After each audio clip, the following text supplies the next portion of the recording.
Well, hello and welcome. Today I'm going to be doing a big painting a little bit spontaneously.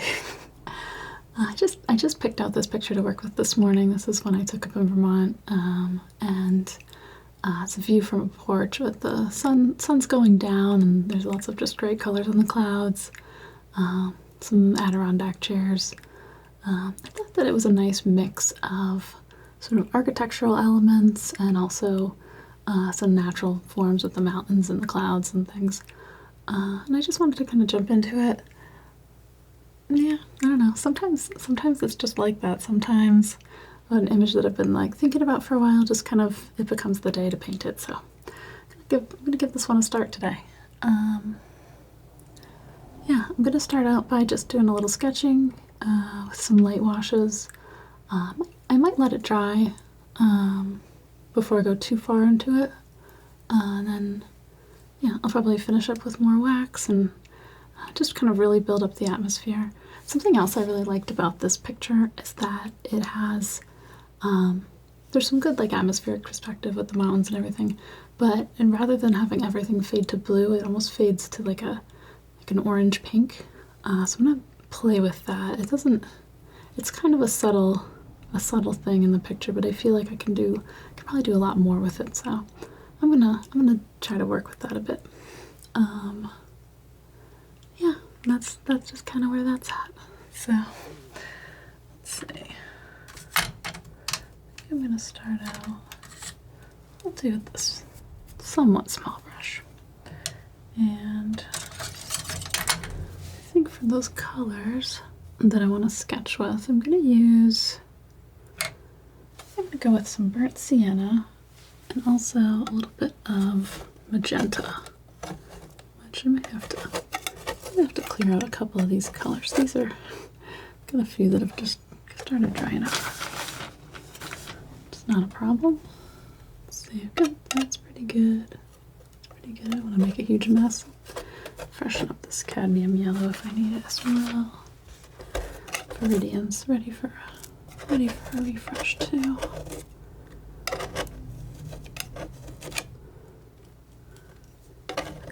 I like leaving a little bit of paint here. It doesn't hurt anything. And I really like having all my colors go back in the same place because I can almost just remember right where everything is and then bring it back. So I think yellow ochre's okay.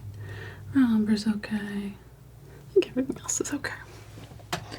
This magenta, I'm not sure if you can see it. I keep it in the back row here because I don't use it too much, but it's I keep it right behind the alizarin crimson just because it's a little bit similar, and so it seems like a good spot for it. There it is.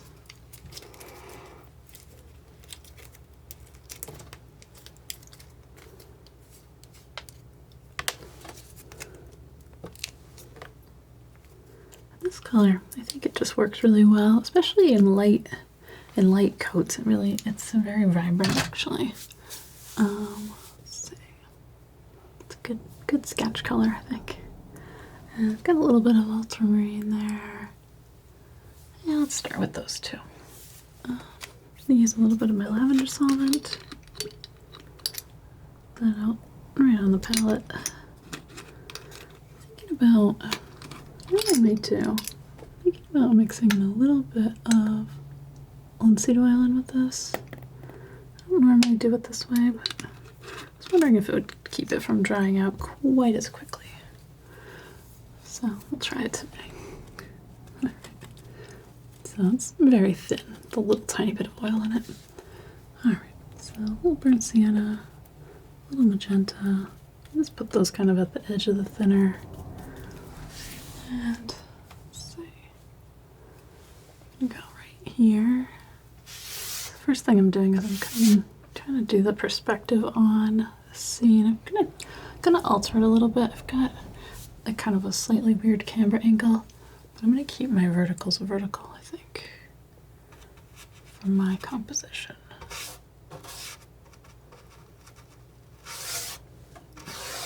If I can paint a straight line today, we'll see. Fortunately, I'll try it a couple times. It works out usually. Okay.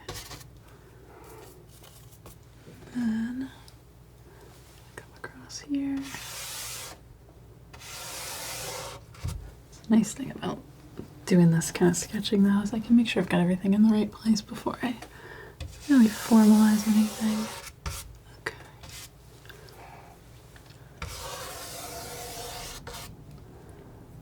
And there's another, like a chair arm here.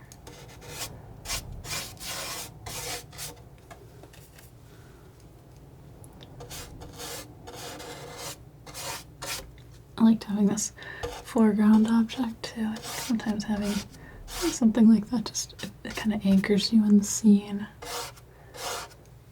Keep that there. And got this chair here.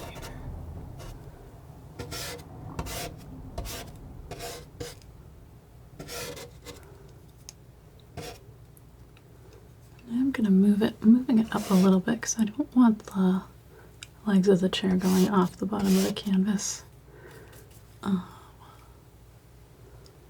That's probably not quite right, actually. Let's go.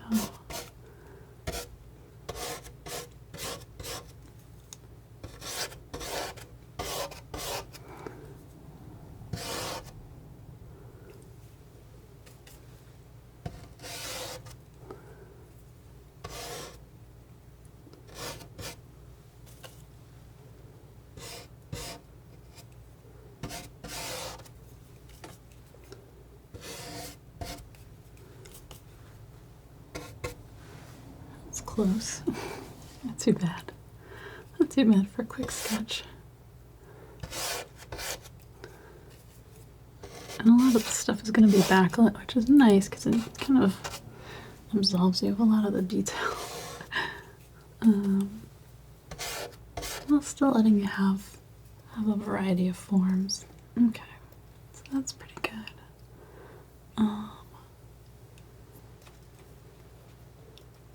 This is going to be, I've got mountains, but I think that it's going to be largely about the clouds. And I feel like currently in this composition it's actually a bit evenly split between mountains and clouds, but I think I'm gonna actually make the mountains maybe a little bit more dramatic, but a little bit lower, so they're not taking up quite so much of this frame here. So I might actually just drop the sort of valleys of them a little bit more. Let's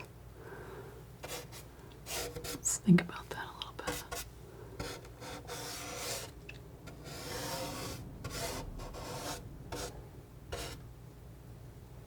Start thinking that way.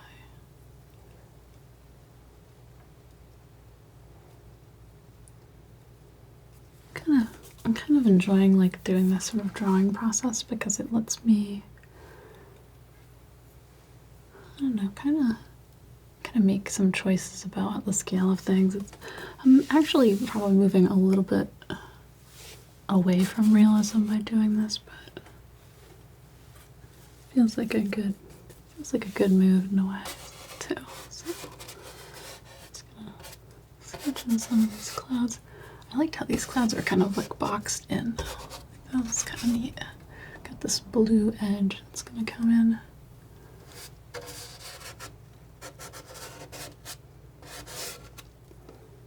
These clouds are really kind of hugging this.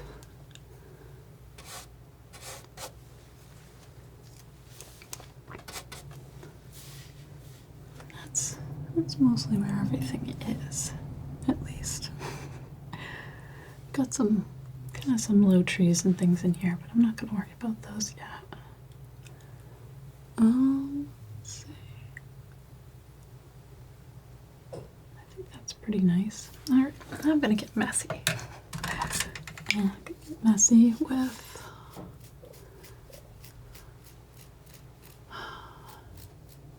is that a terrible idea? I'm tempted to use some phthalo blue. I think I'm going to do it. I've been shying away from it because it gets a little unmanageable sometimes, but it's nice because it's also transparent, so maybe I'll put in a little too, but I'm gonna just try it. gonna live a little. Put a little bit more thinner out.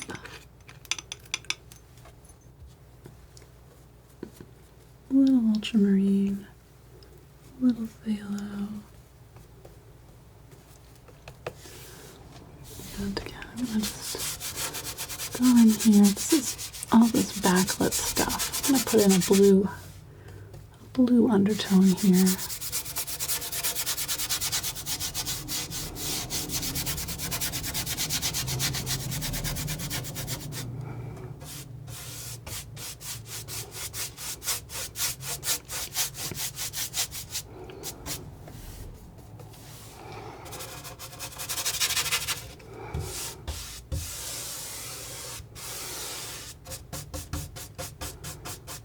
Probably ultimately make this a lot more subtle, but I don't know. I've been enjoying like going a little wild with the undertones and then bringing that subtlety back in as I bring in the wax. And the wax, because of the way that it mixes, it actually gives a little bit more control on your colors. There's this method. There's probably a way to work that's controlled with it, but it's not really how I do it. Okay.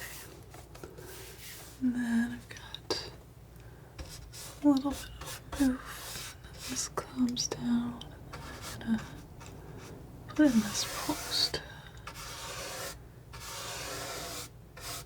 I'm going to get a little fancier with that as I go, but for now, it just goes down. That's mainly what I need from it.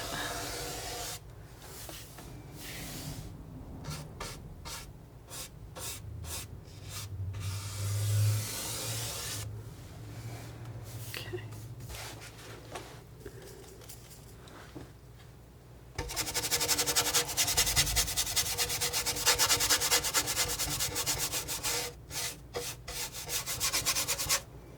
And keep going with this phthalo craziness.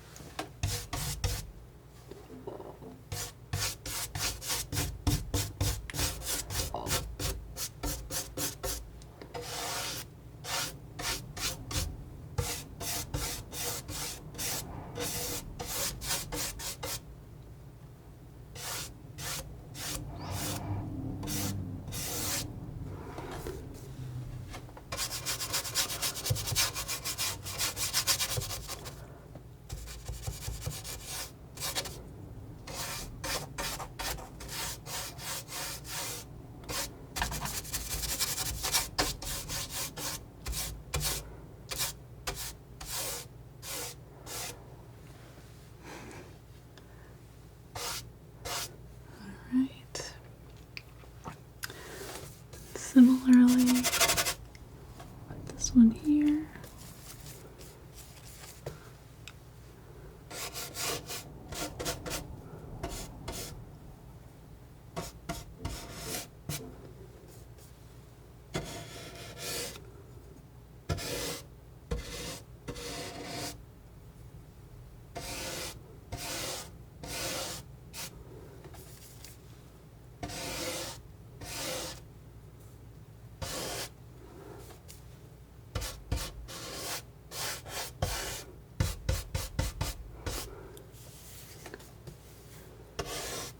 Kind of just trust in the process here.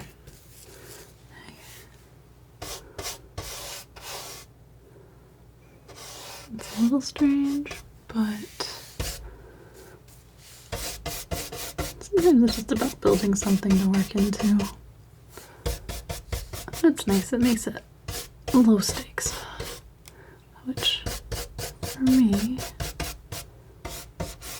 makes it a little bit more relaxing.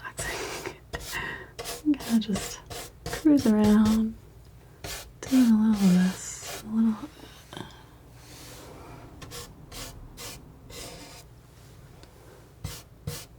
Brush a little bit there.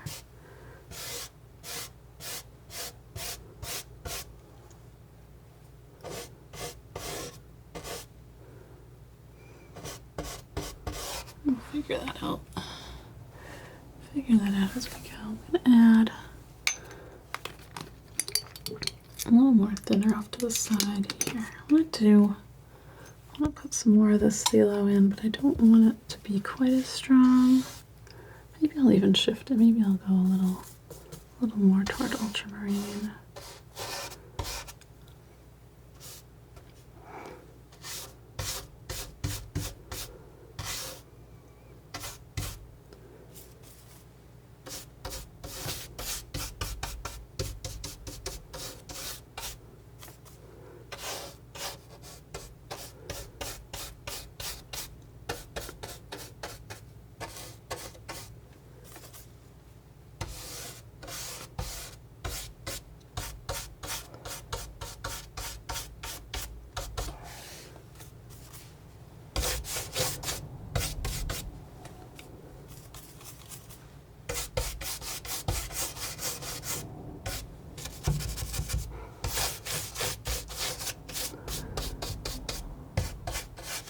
Yeah, I think this is a nice one. I feel like it almost gives you the feeling of like gazing out a window and having a really beautiful scene to look at. Kind of capture that moment like that. I really like painting scenes, at least where even if I'm working from a photo, because like this is too big to do outside in the moment, but this is a perfect example of kind of like bringing sort of my experience that I had here, I think. At least I hope so. I hope it's gonna work that way. It's a little slippy. There we go. Okay. So that be that way. And I'm gonna start. I'm gonna keep to the darkest areas for now. I'm gonna put in sort of like a warm wash over this area, which then I'm gonna go. Is that how I want to do it?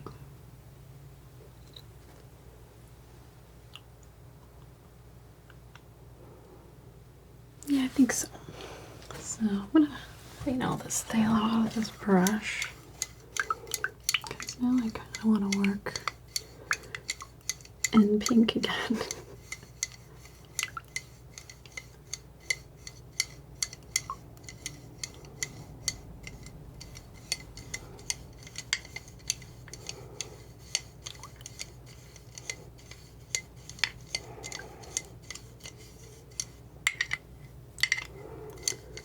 You have to tell me what you think of all this brushing at the beginning. I know people skip ahead and that's totally fine. I just feel like lately I've been able to do some things that I wanted to explore a bit more, so kind of going for it.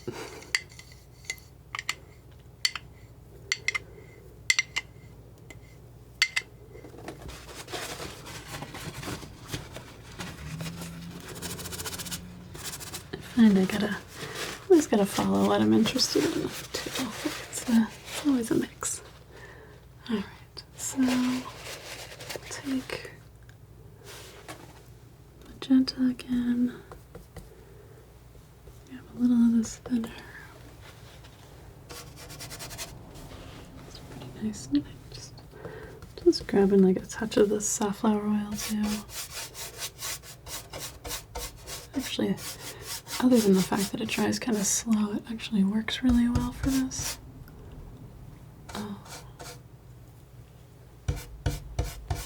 Gotta figure out, maybe I'll start more than one painting at a time. I usually am kind of like a one painting focus level, but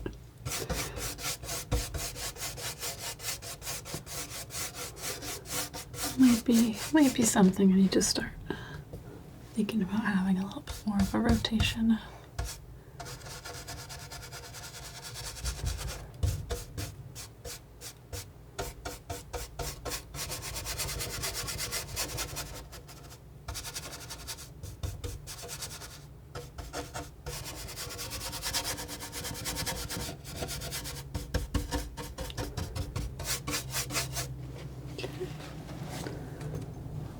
solvent.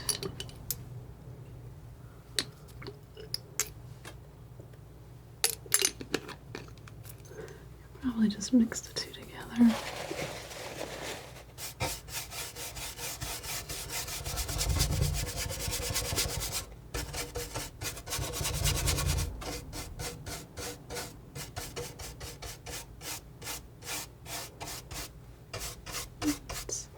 These mix a little, it's not really a big deal. I'm going to be going over them.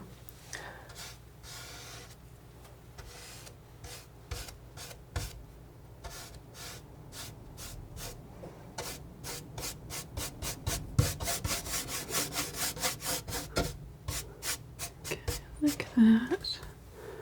I probably think once I get into this very closest area, I'm going to do some alizarin crimson instead of the magenta. Start mixing a little of that in. I really like having an alizarin sort of underlayer when I'm going to be putting green down. I think it really balances out the green, even if it looks a little crazy at first. But sometimes green by itself, it can be really strong, and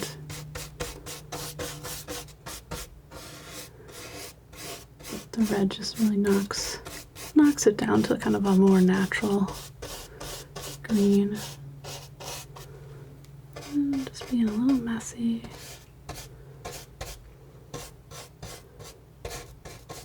Sometimes I think that messiness is really what kind of like can create a bit of a glow in a painting. Like at first you're not sure if it's such a good thing, but then it sort of starts to work.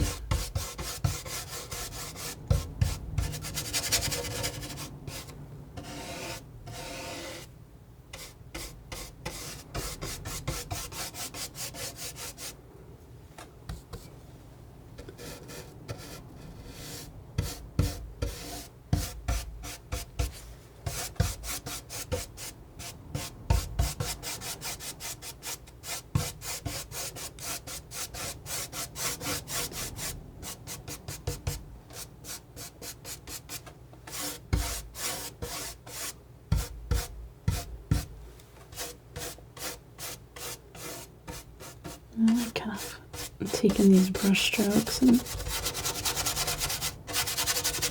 working in some different shapes. I can start kind of creating these tree forms that I'm seeing before I even really get into them.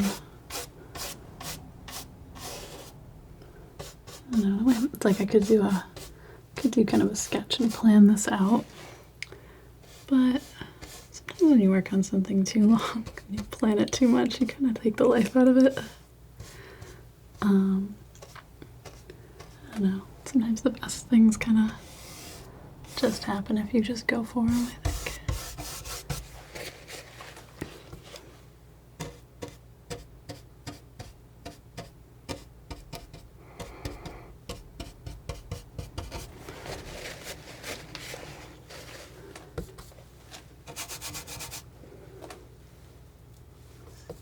A little bit more red in here.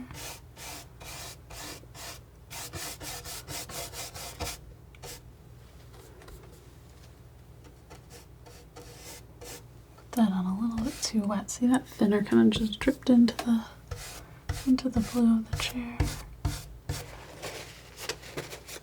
Which isn't a huge deal, but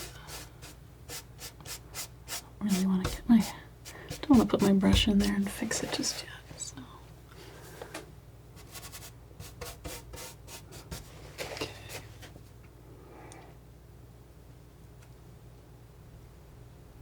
Pretty nice.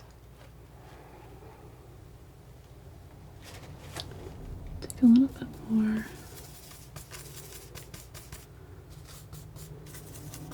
I'm gonna mix here.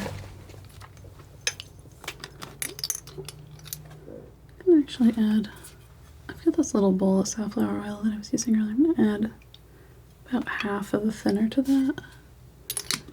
And let's see if, because the thinner will evaporate, I'm going to make this all purple apparently. Thinner will evaporate a little bit quicker. Let's see how I feel about that. Let's put some of these purple shadows on these clouds. Start just thinking about their form. As they go a little lower, they get a little bit more pink.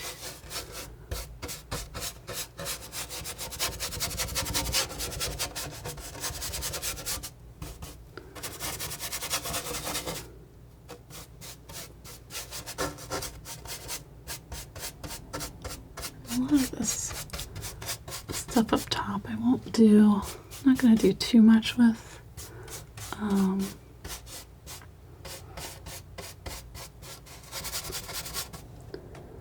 Because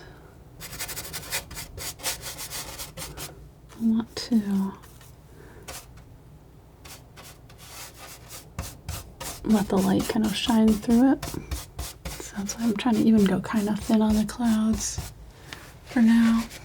Most of this I'm going to really build in with the wax.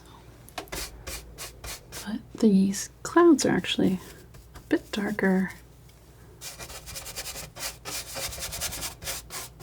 Clouds are darker than the sky around them, which is often, I think, something people mix up when they paint skies, is they do the clouds lighter than the sky, which, I mean, I'm sure that there are situations where that's the case, but a lot of times it's not. A lot of times the sky is actually quite a bit lighter than the clouds. You think of clouds as being white, but they actually have a lot more going on than just that.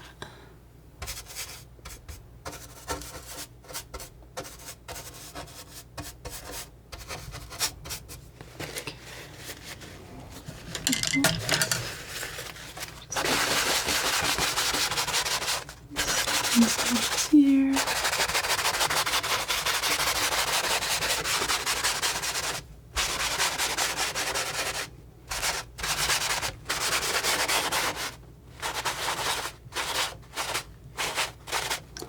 Paper towel works really well for kind of making some of these cloud shapes too. We'll fix that.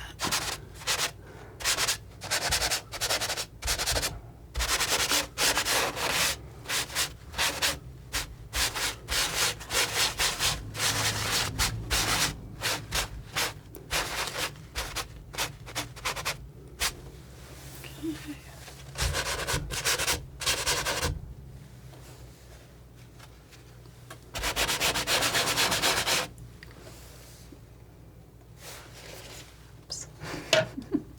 Just realized I'm missing this little area here.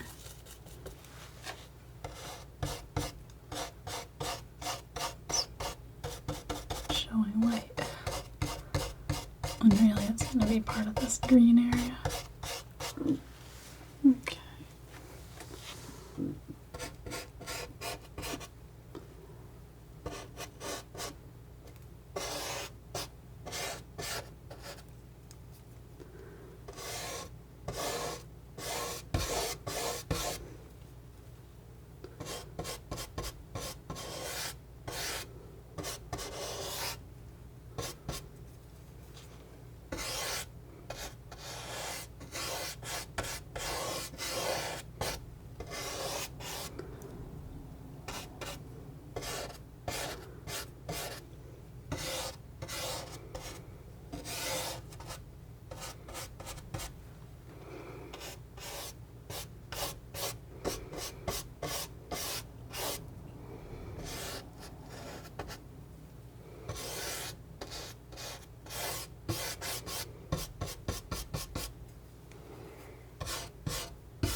around, touching some of these little edges here.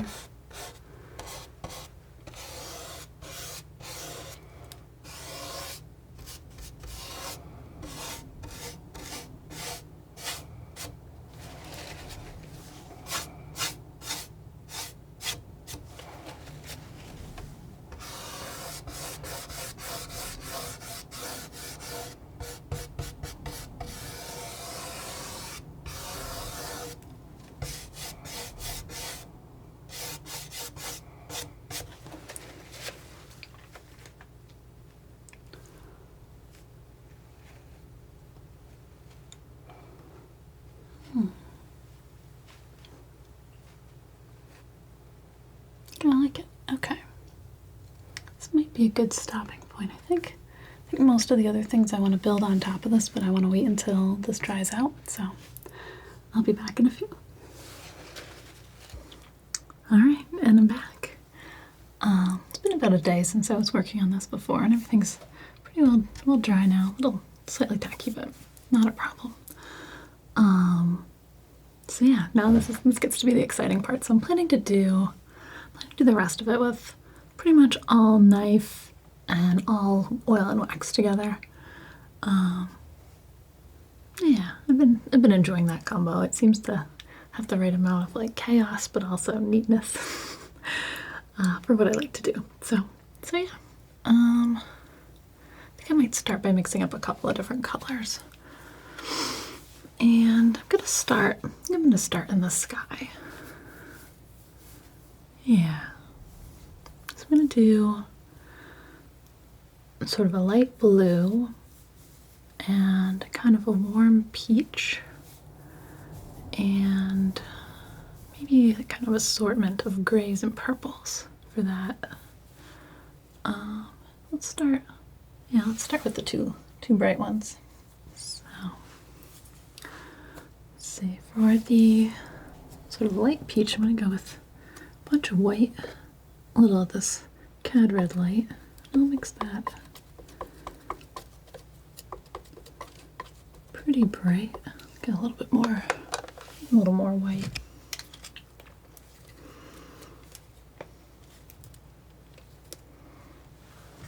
Out of my tube.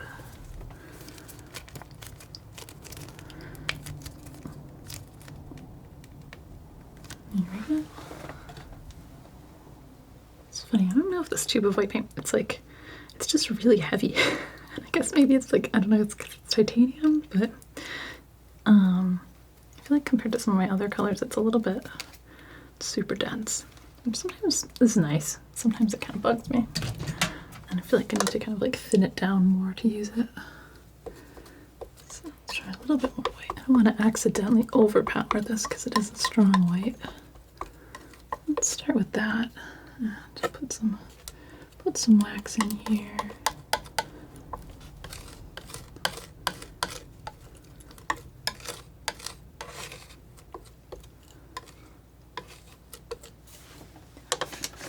A little more wax out of the can too.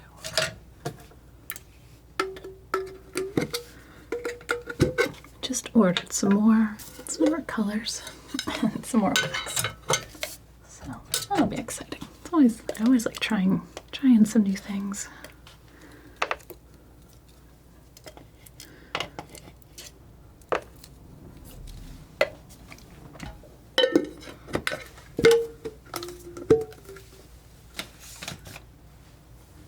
Alright. And let's see. Just put it up there.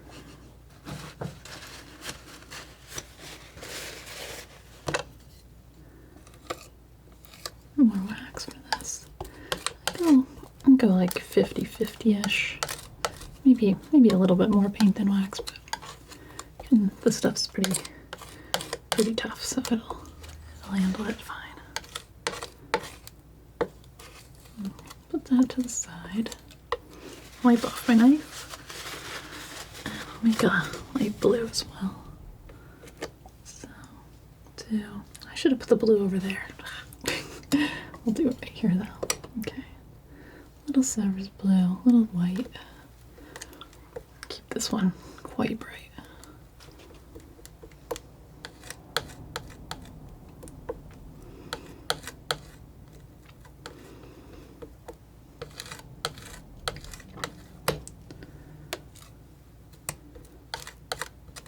Bit of wax. Hopefully I made a good amount of these. I always have a hard time gauging it, especially when I change canvas sizes. But if I have to make more, I'll just make more. Not really a problem. Alright, so go ahead and work a little bit of this in here. This is when I feel like the clouds will really start to light up. When you kind of set the sky in around them.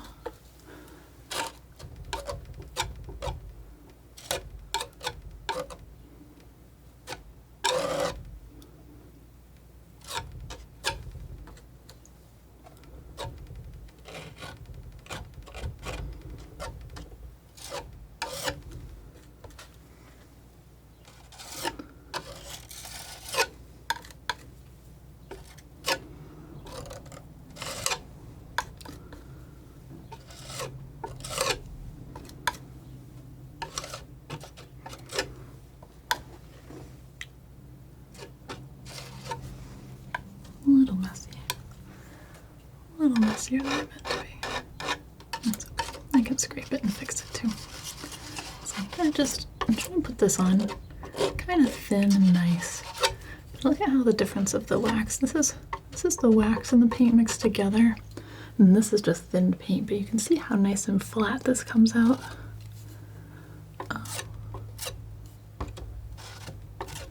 Rather than having like a lot of sort of streaks and character in the paint, it's all very sort of simple and graphic. I mean, both things are good for the right things. I really like my skies looking nice and flat like that. I feel like it makes some of the other things to have a little bit more detail in a nice way.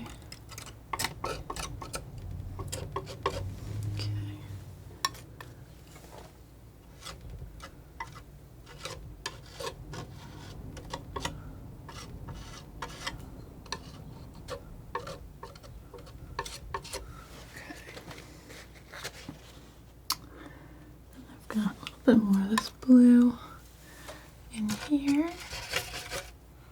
Kind of going over the edges of the clouds. I'm gonna be able to kind of refine them a little bit more, but kind of just want this paint in here so it starts letting me see what I've got. And then the other color that I'm gonna need is more of a pink. I'll worry about that in a minute.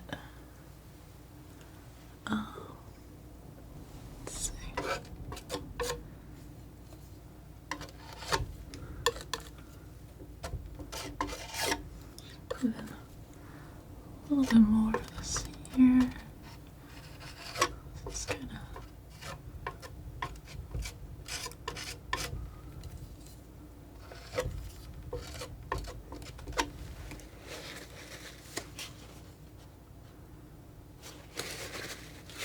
I'll pop in some of this really bright.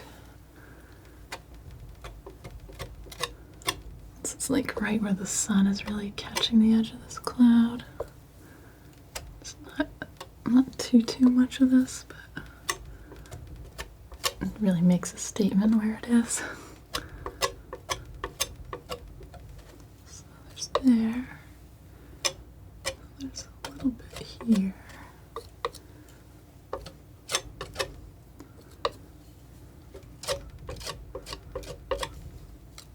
I think having just a little bit of the blue mix into it, but not too much, because this will turn kind of a brown if they mix together a lot, which is not what I want.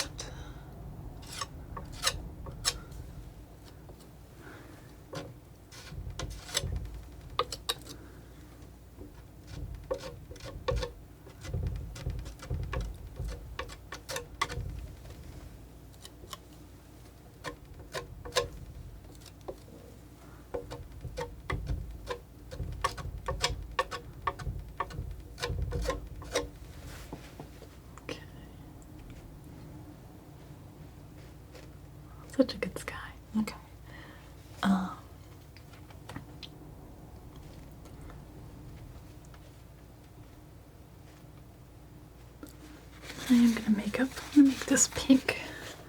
That's gonna be a little bit of this magenta and some white.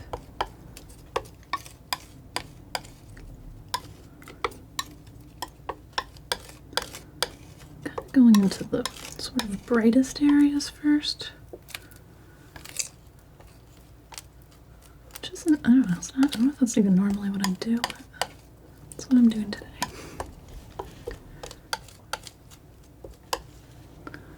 Okay.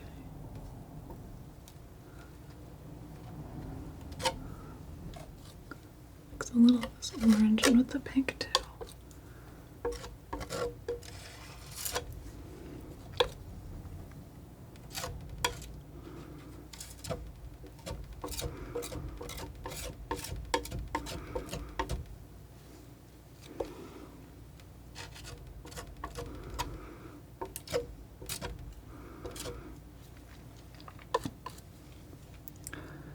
A little blue too.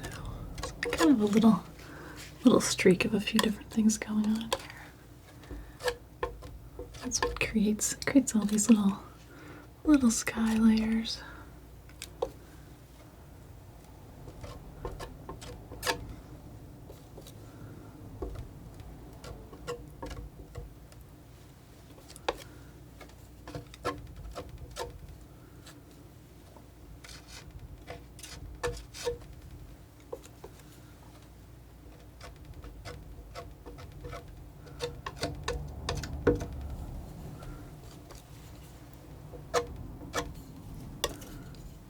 Maybe like a little bit more white, a touch of this orange.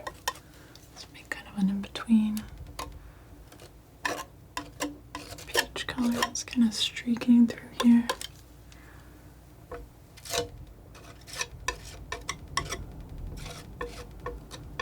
I don't know, it's just fun, right? Every single one of these is an experiment.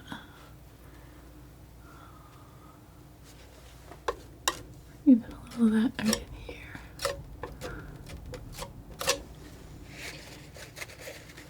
And then I've got some much darker areas in here.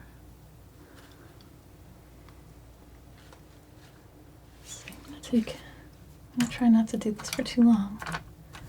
I'm gonna take a brush to it for a second. Where is the one I want to use? Is it this one? Maybe I'll do a big brush. Good size brush anyway. Okay. I'm gonna kind of just move this here.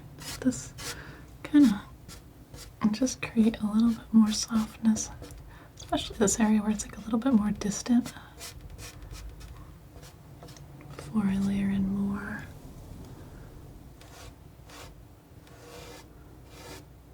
Kind of feed this edge on top of the rest of it too.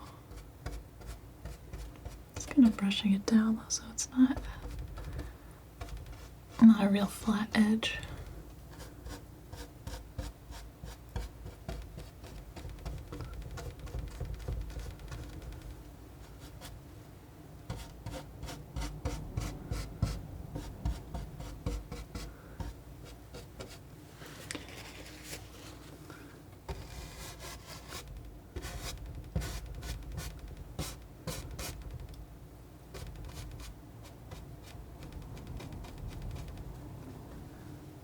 Here, just again, just softening just the smallest amount. Creating these little spots where the clouds can drift off.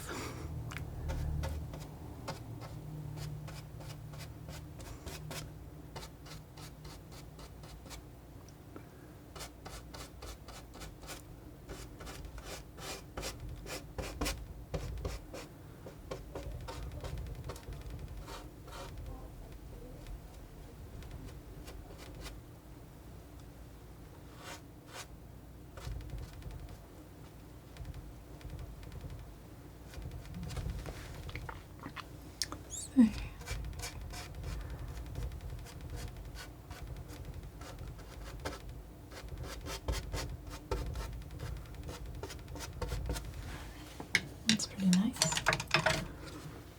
those colors. I'm gonna start, let's see, make a darker sort of blue purple. This is gonna be quite the collection of colors here. We'll get some more ultramarine blue. This one's a little bit warmer and a little bit quieter than the phthalo. Keep the phthalo in the foreground. Probably not add a whole lot more to it either. But we'll do maybe a little bit of this pink, and then take some of the ultramarine and go into that. Oh, that's a purple. That's pretty exciting. It's almost too exciting. Maybe a little bit is a good idea. I'm gonna put my wax in though. Scrape that.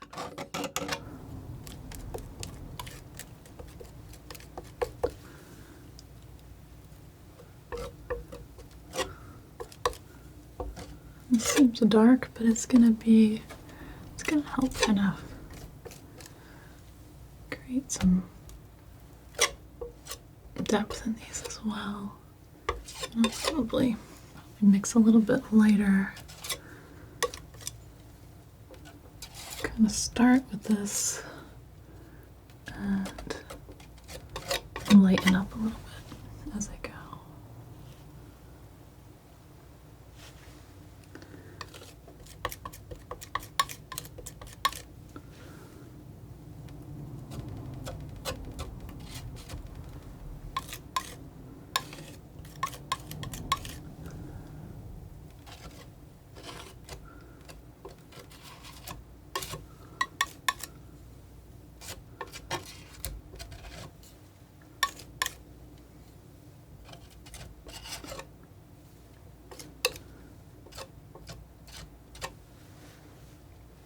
Okay, a little more white.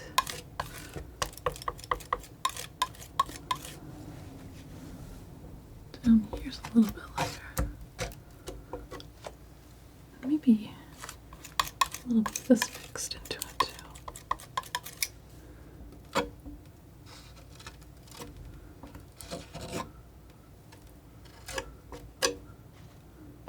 Kind of just drifting this little knife along.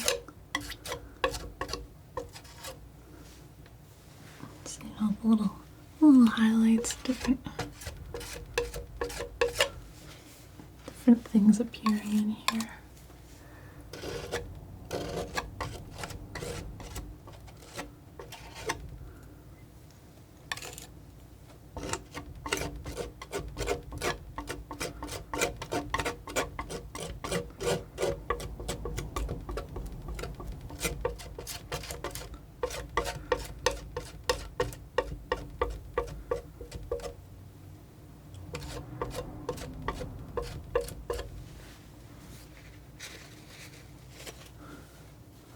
Alright, a little bit, take a little of that, and I'm going to dull it back just a little with some burnt sienna.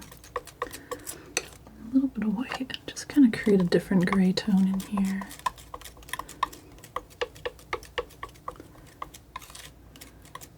A little bit more blue, maybe a little bit more of this pink too. I like mixing new colors from what's on my palette. I think sometimes it gives you. Oops, just forgot to add some more wax to that. Always try to, if you're using a medium, whether it's wax or something else, always want to mix it in consistently.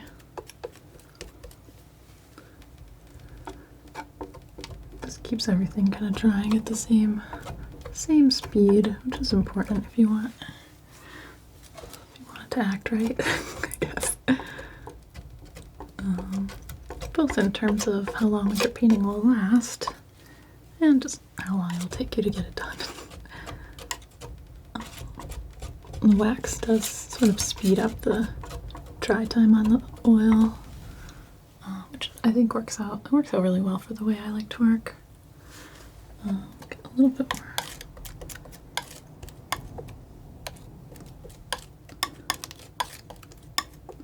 Just kind of adjusting this as I go, and finding different patterns.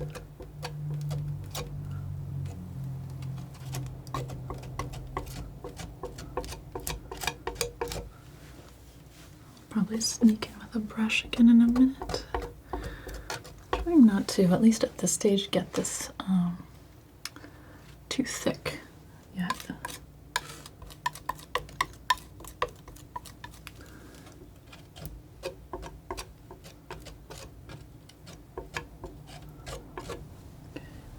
A little more magenta, maybe. Maybe that's too purple. Is it too purple? It's kind of cool. Get a little bit more. Let's rain a little more wax. It's fun. It doesn't have to be exact. Just kind of trying to base it off of what I'm seeing here.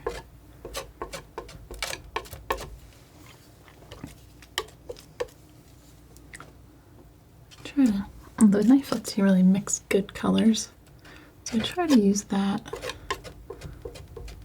And then sometimes I'll worry about making kind of better shapes afterward.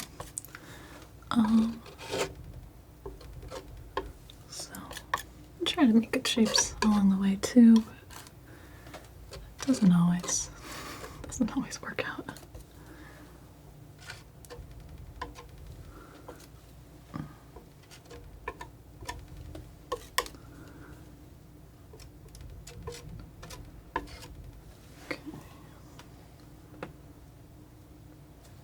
Messy, but the colors are good.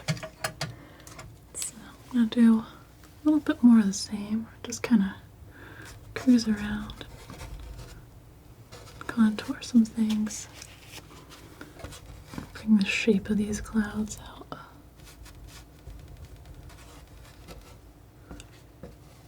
I may work on these clouds in kind of a couple passes too.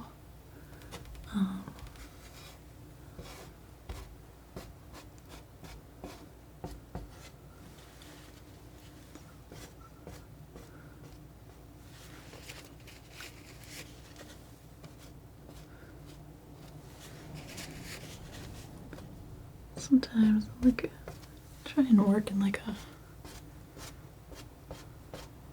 as I'm doing these, make similar movements. So maybe it kind of oversimplifies it a little bit, but clouds they'll have a lot of patterns in them. And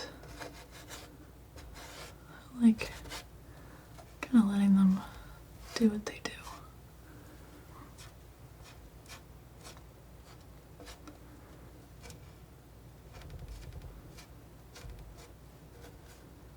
A lot of it's kind of getting those little trailing motions.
Cool, there's actually a little bit of reflection of the sky right in the edge of this post. And obviously this isn't going to be exact, especially at this stage. But I like kind of putting a little bit of paint in here. And that will sort of, it's kind of like a good way of saving that color and letting it be ready to be part of the final too.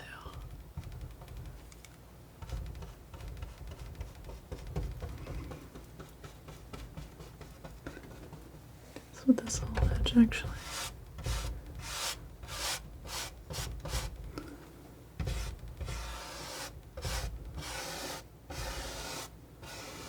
I like this when I go against the edge of the wax, like against the dry layer. It sort of like softens it in a really neat way.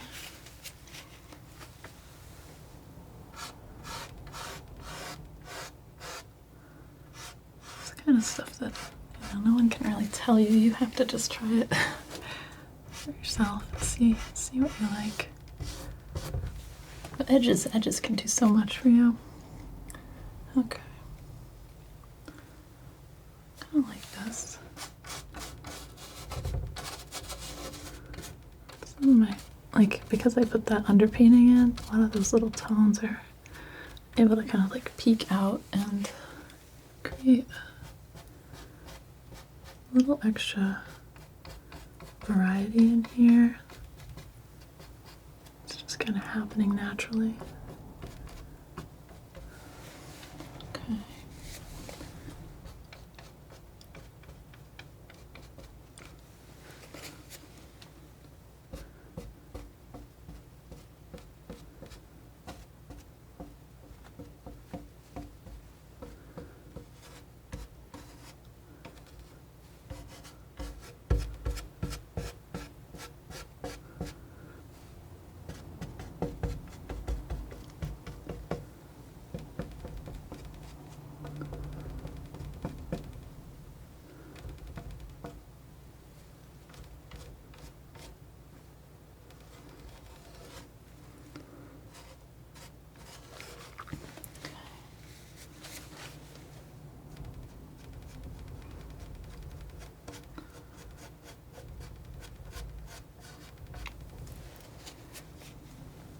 Some of this is just creating like these soft shapes so that I can go back in and redefine some other things and have them be a little bit sharper. A lot of times it's about just kind of having a variety of different things happening. So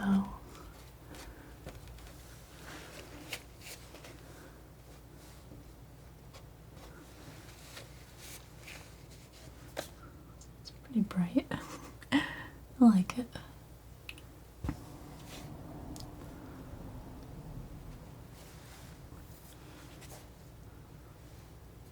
Go with that. And I'm gonna go into the hills here. Which are gonna be very different colors. Thinking to start, I think I'm gonna use some of this purple that I have though. Put a little bit more wax, just make it a little bit stiffer. And then I'm gonna make a kind of Viridian mix off of it. Maybe dull it back just a little bit. A little bit of alizarin crimson there.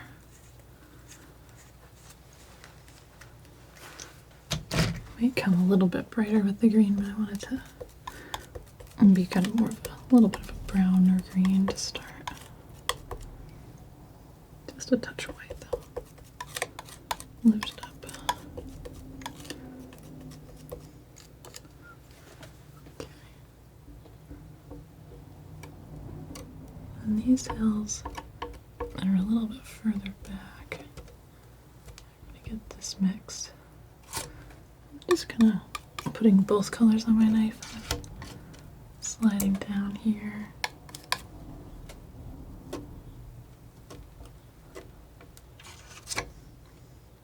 Get a little bit of the green kind of lower, the purple up higher.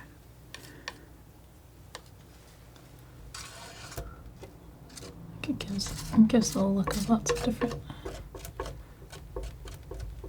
sort of trees. Slightly different lines.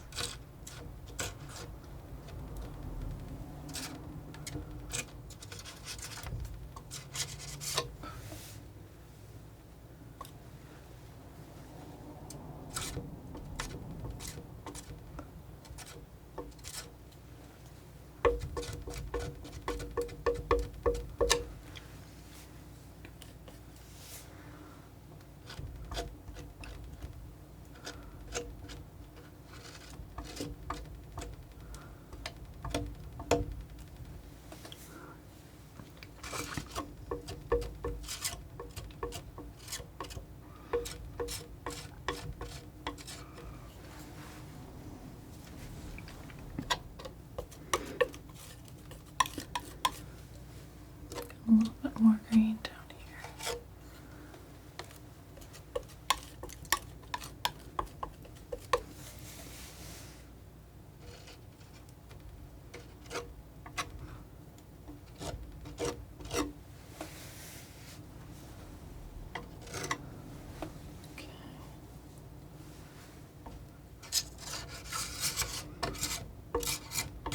Now it kind of becomes my lower color here, and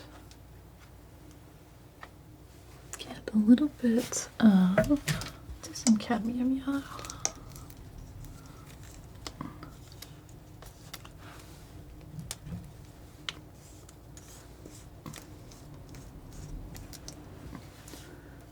And do a little wax, a little cad yellow, a little bit of this green. Just start putting in a little bit here. This is just gonna kind of draw this in just a little bit.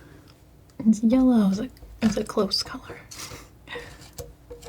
Your eye can't, well, yellow light doesn't travel to your eye from far distances very well, so especially with humidity. So anything that makes yellow will kind of come a little bit closer. And since I've got some kind of closer trees in here, I'll try and use that a little bit. I'll pop some of these up above this tree line too. It's almost like I mixed like a yellow ochre. I could have just used yellow ochre. Kind of forget about it sometimes.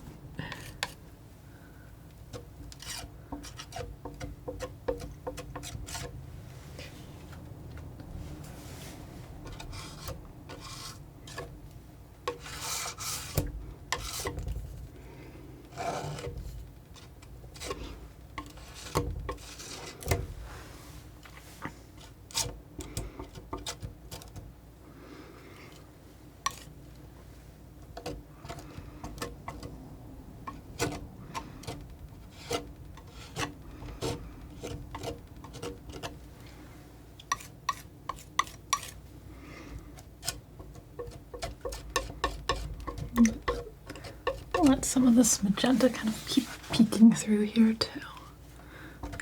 I may cover it up a little bit more, but I'm gonna just preserve it for now.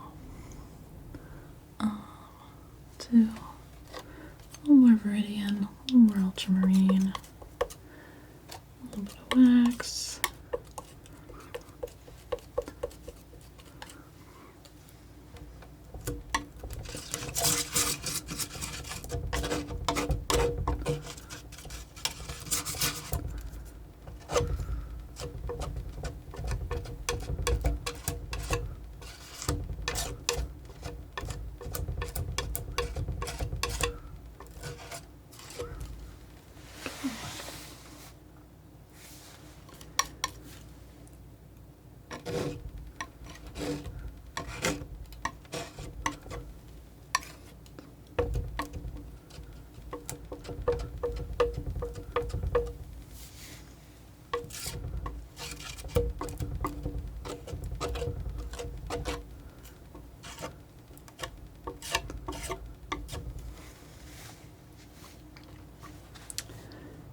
Bring in just a little bit of this blue from the sky too.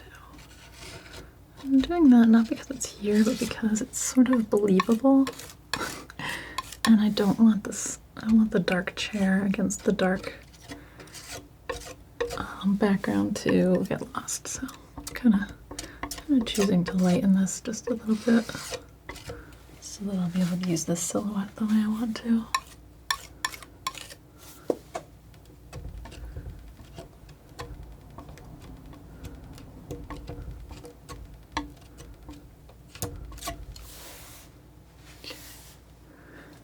A little bit more.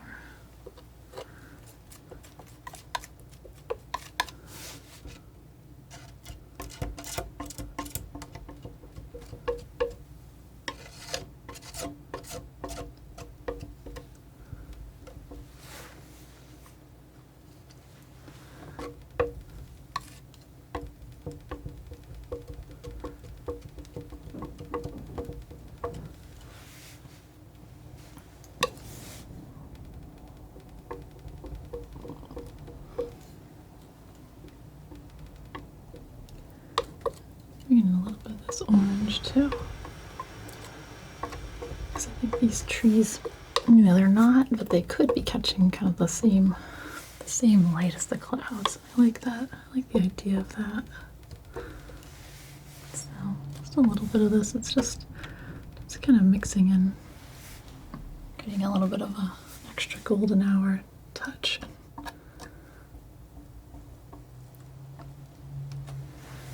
A little messy, but just kind of laying in some different colors.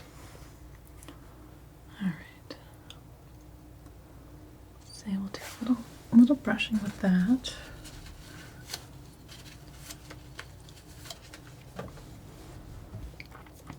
And yeah, it's kind of just, I want to make nice shapes, and these shapes can have a lot of different colors kind of mixed into them.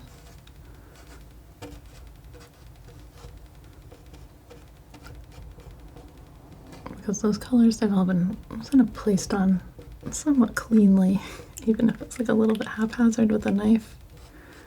And then I can kind of like create different areas.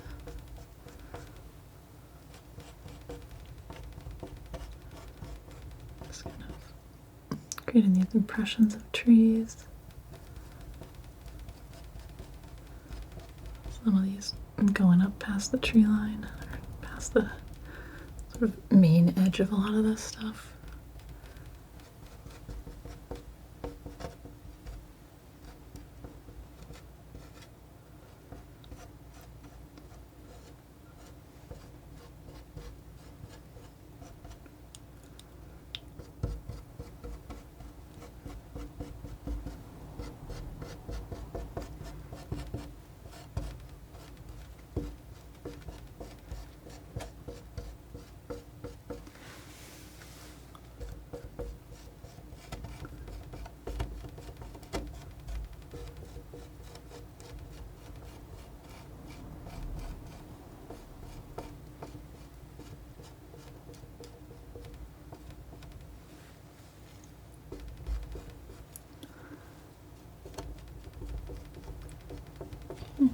Here, just kind of getting that same kind of texture. Make kind of bigger marks as I get closer. I don't know, I like how this brush puts these lines in it. I like having that like directional.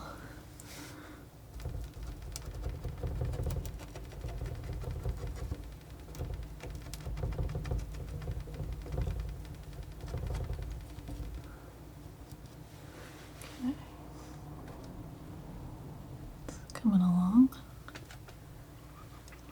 I want to do some fairly bright grass here. Just a strip of it, I guess.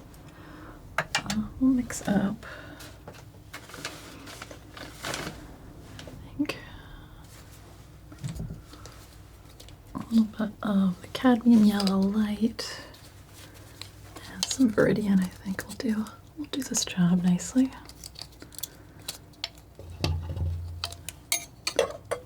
Try some new yellows. It's on my to-do list. So, I think this one and this together always does a pretty nice bright green, and it's probably a little extra. I'm gonna put it on bright, but just a little bit right here. Yeah, that's kind of way too much. It's kind of way too much. Let's do some more. Okay. Just kind of this, I just want this idea of like the last light kind of sneaking in here.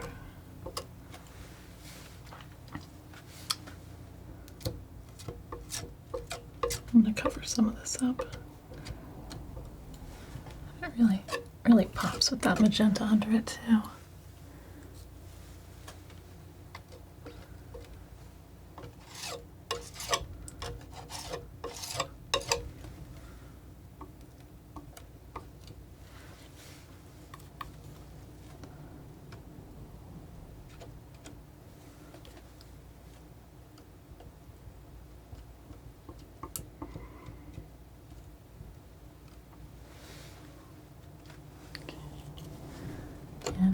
It's already blending in a little bit more.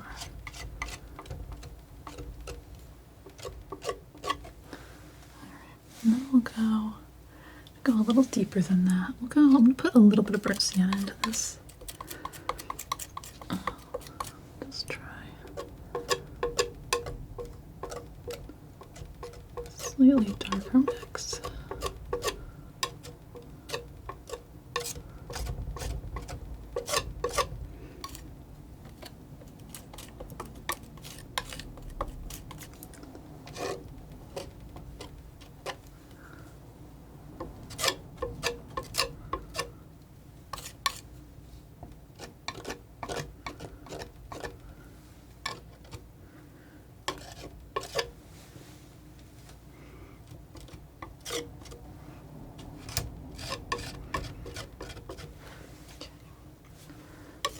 Pretty good. Do the same thing in these little bits in between that chair.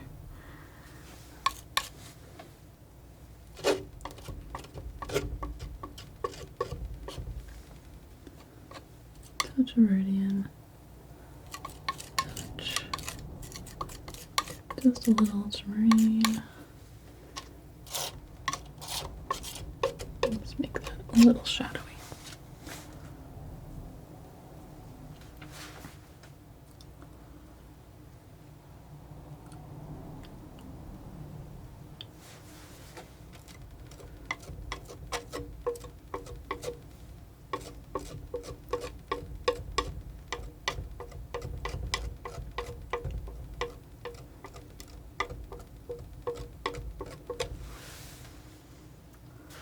Get a good look to it.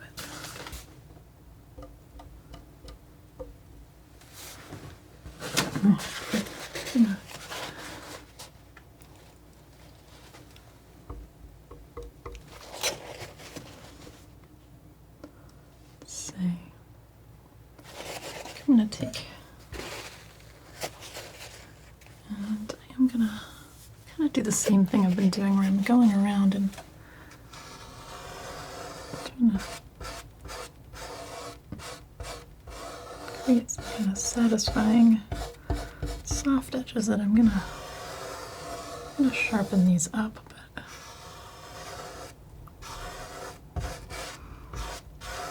Now I just want them to be kind of soft and glowy, and they don't really have to. I don't have to worry too much about their color just yet. Okay, do that. Do the same thing here.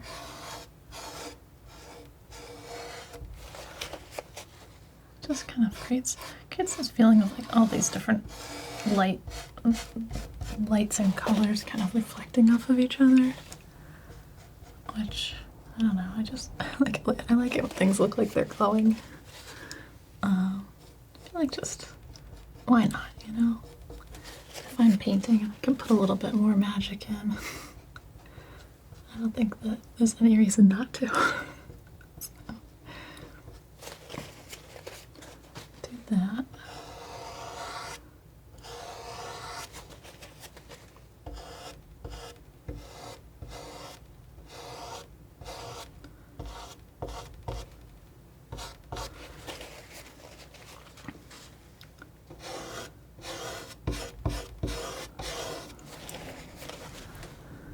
I like a lot of this. I like how a lot of this pink is coming through here, though.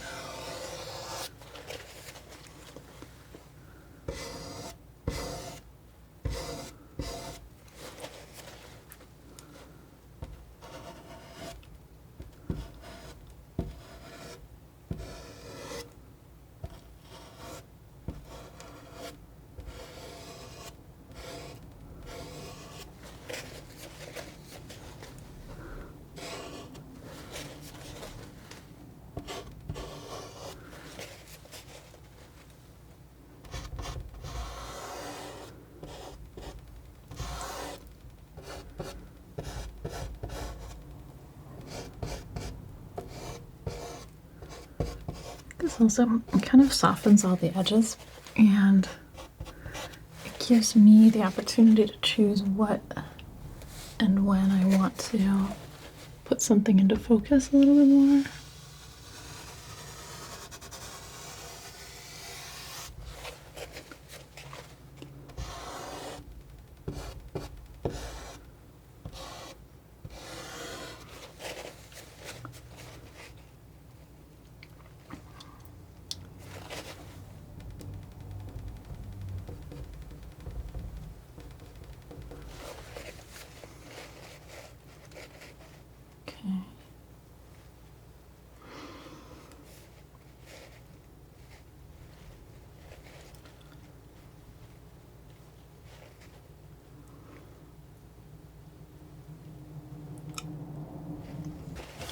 So now the question is, am I sharp enough to work on some of these foreground details, or should I take another break?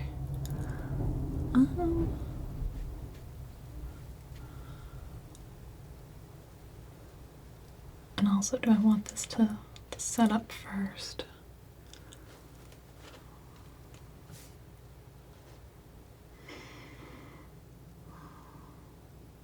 I'm thinking I kind of do want it to set up a little bit first. I want to keep this foreground and the background a little bit separated.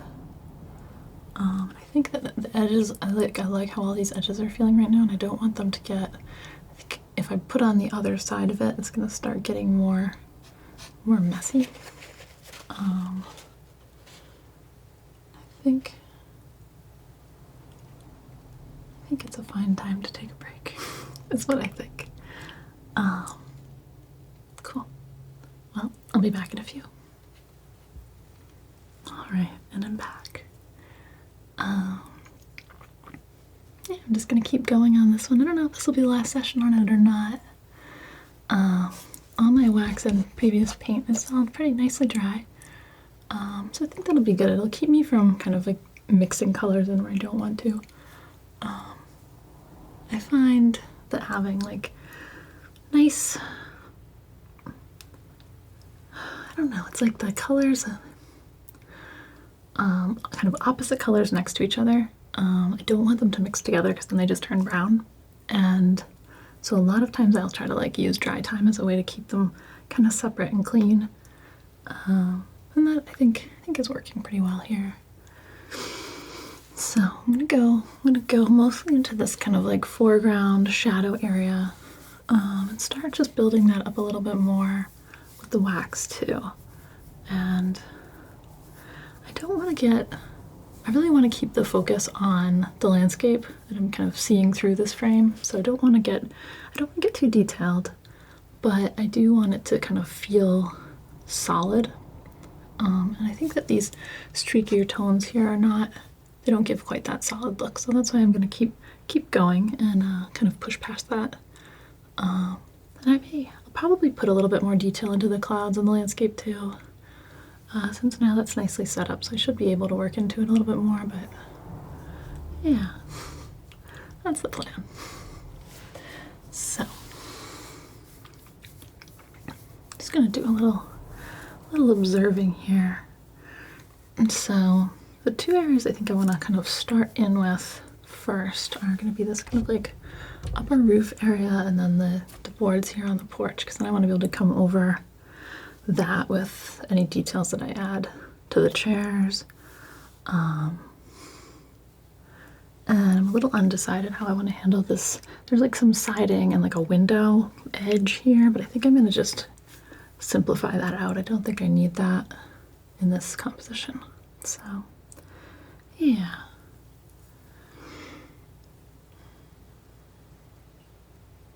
And then, yeah, I also wanted to put in some detail in this post here. It's like kind of a little bit more solid here, and then on this lower area it becomes round, and it also has more of this kind of reflected light. So this may stay pretty much like it is, but here I'm going to sharpen up the edges and make it a little bit more square looking. And yeah. All right, so let's mix up some colors. Wax, get some new wax out too. It's a little dried out now. I kept these on Yeah, they're still workable. I tried to pile them up kind of thick in case I just wanted to grab a little bit of them. Just thought it might be handy.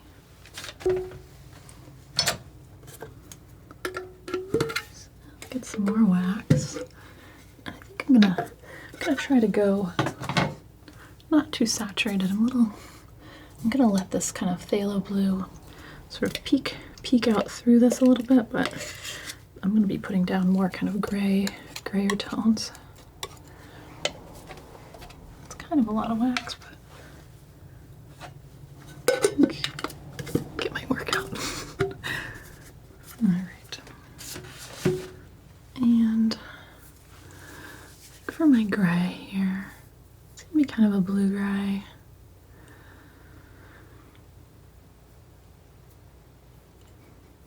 I'm gonna use some raw umber. And then which blue? I think I kind of want this to be a little clearer. I'm gonna go with the phthalo. Just a little bit, hopefully not too much.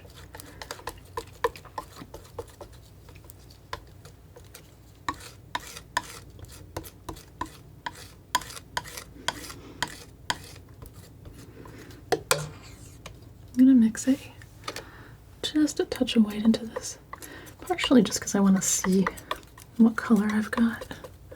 It's actually pretty good. Okay, so I'll go with that. Just put a nice glob of wax into this, and I'll keep the darker one separate, but I'll mix a glob of wax into that. That way I have a couple of tones to start working with. That should do pretty well for the sort of roof ceiling area of the porch. I don't think I need much else either. Yeah, there we go. So I'm seeing this bottom edge is still a bit lighter. I do want to start kind of straightening this out here. So I'm gonna put this down. Just kind of go across. This is my lighter of the two, and you can see it already is going on pretty dark.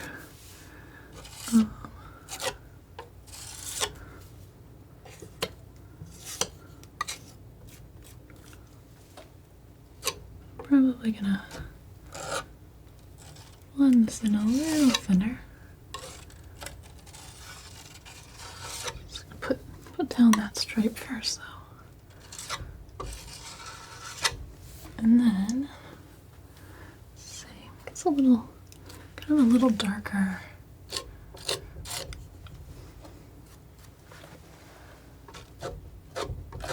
Right in here.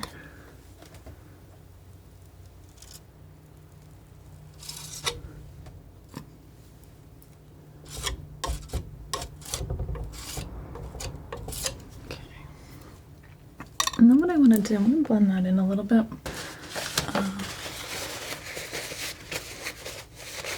I want to kind of see how it looks a little bit softer. So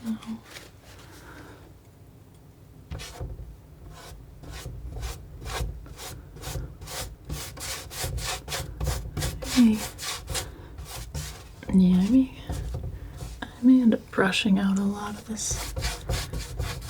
Just because I don't think I want this thick texture kind of grabbing your attention. I think really, again, I want to think about this as a frame for the rest of it.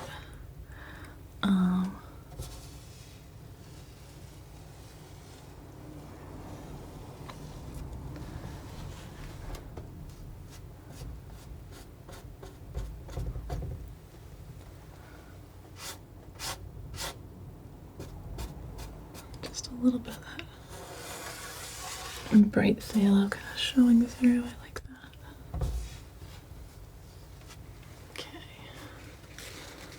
And the other thing I want to do is I want this edge to feel a little sharper. And to do that, to decide if I want to use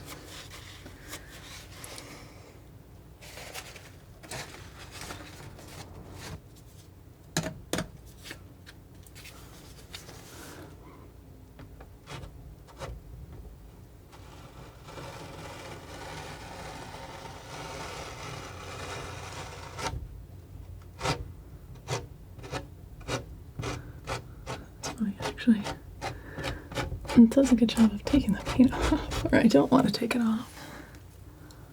It does kind of light in that area though, it's kind of neat.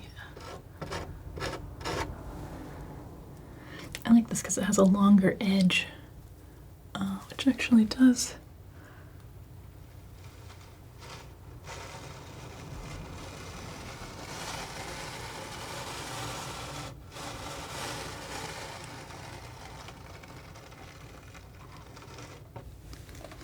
that's not too bad. Just feels a little bit like more lined up. It doesn't need to be, it actually doesn't even need to be sharp, it just needs to be kind of consistent. I don't want it looking really wobbly. I'll try that.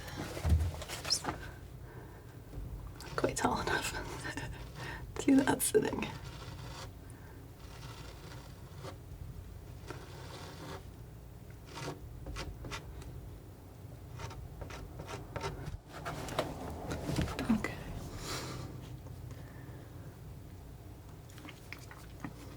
Interesting. Let's see.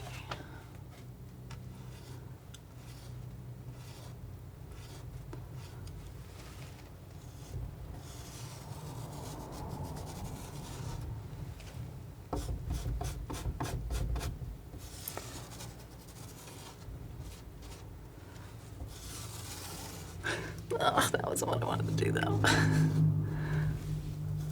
Kind of drifted off course. Alright. Let's see. It's like exactly the opposite of what I wanted to do. Alright, I'm gonna take a clean brush. Let's see. Oh, that's good. See, if you take a clean brush, it's dry. You can kind of use it like an eraser. Which this is something that I wouldn't have been able to do if the lighter color was still wet. It would have all just mixed in and gotten really muddy. All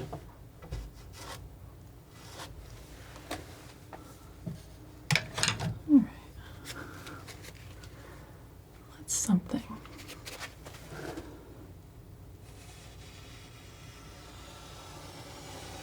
trying to find that right consistency for this edge.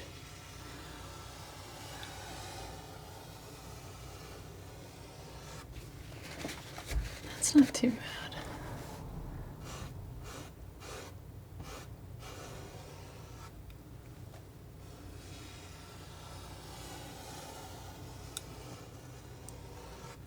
Okay. It's soft, but it looks geometric in the right way too. That's what I'm talking about. Okay. I like that better. Okay. Then, next thing I want to do is gonna put in this kind of sharper area at the top.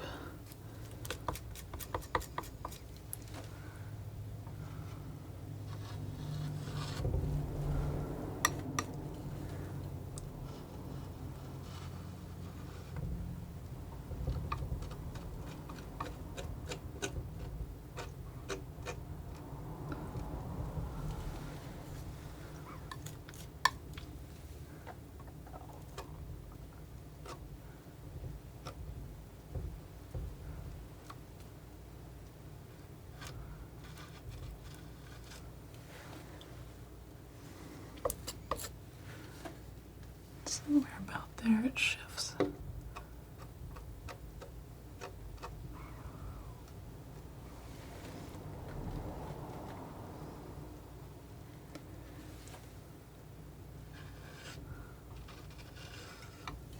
I think even in the middle here it just gets a little darker.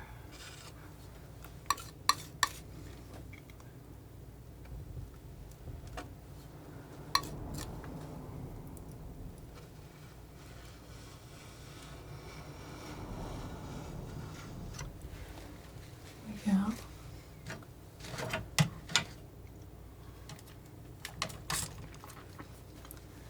Just keep popping back and forth here.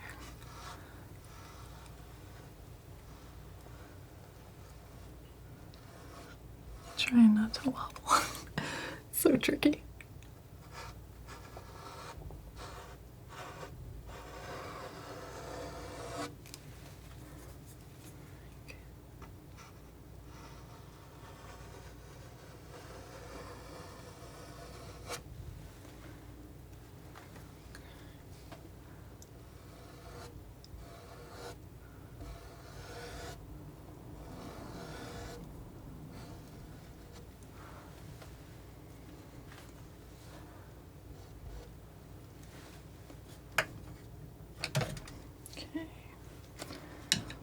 Now, it's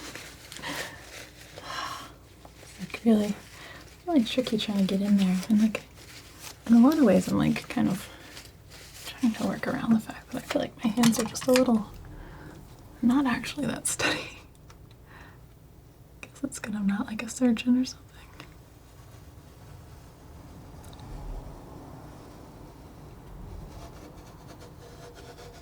Okay, that came out better.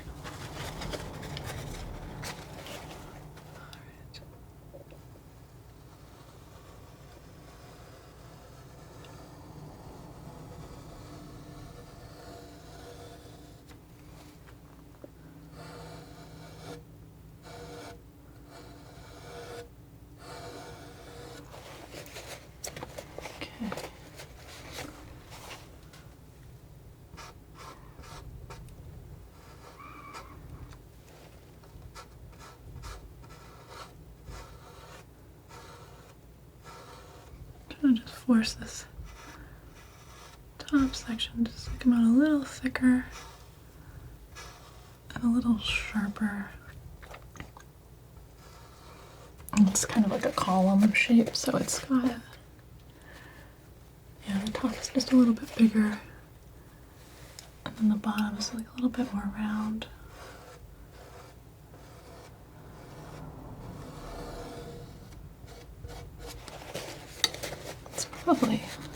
It's probably actually good enough.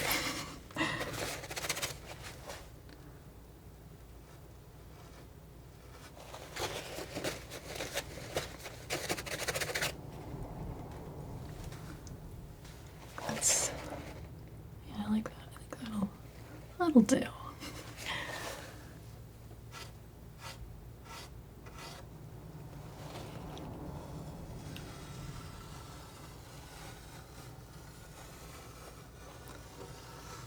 Just kind of making some adjustments to the sort of brush strokes in the direction of some of this stuff.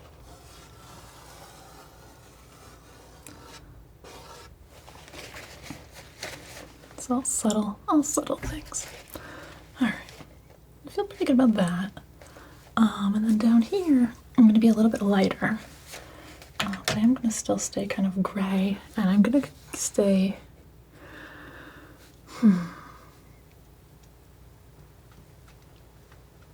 Yeah, okay.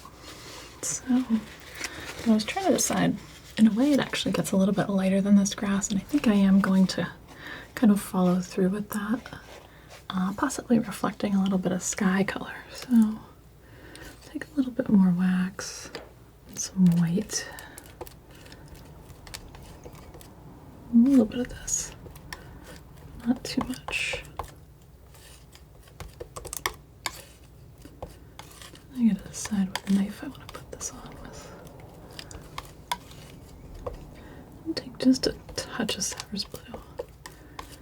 I'll make it just kind of talk to the sky a little bit more. That might be too much.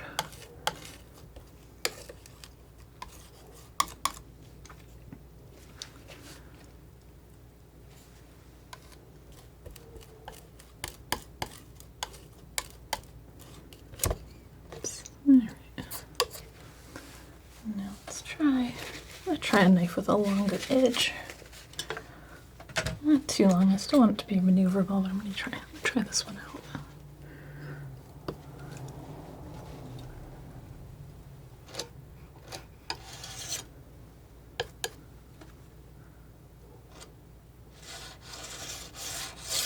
try and go kind of across and get the sort of feeling of all these boards here.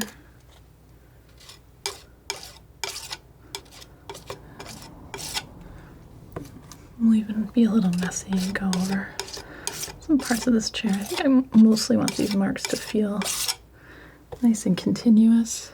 And this is almost kind of comes like this, where it gets a little darker into this corner.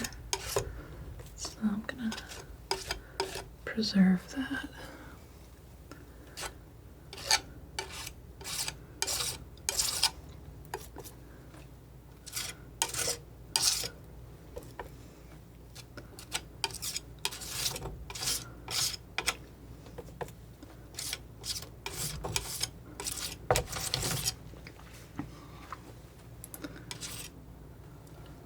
Leave a little of this darker gray in too.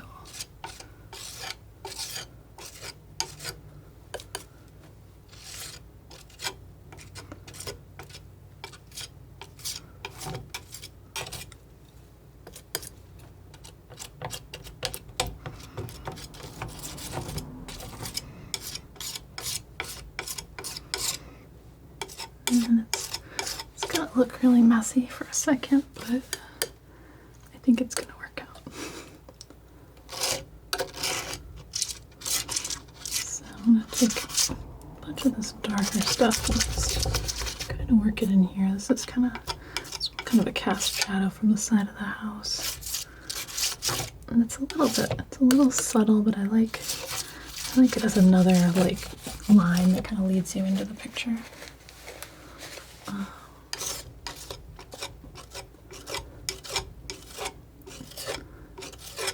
Just kind of going all the way across. I'm letting these knife marks sort of turn into the boards.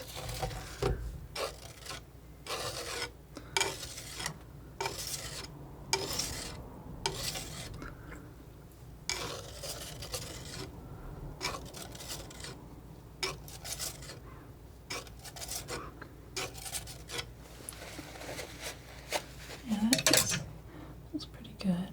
Take a smaller knife and just carve out this area again.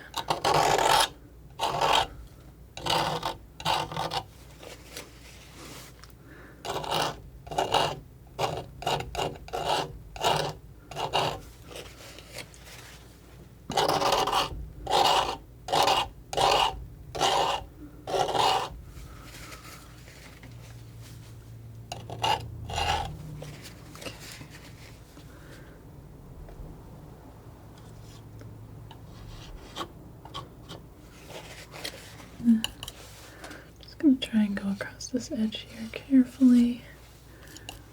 I'm going to do kind of the same thing I did with the brushing here, where I kind of work this edge and get it the right sort of consistency. So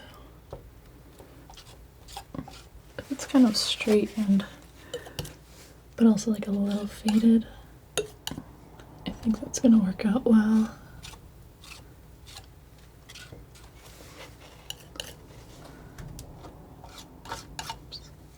Just realized always this little section in between this chair here is always, it's always getting forgotten.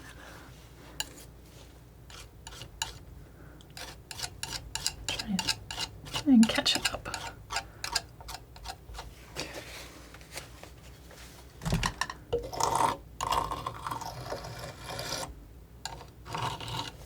Okay.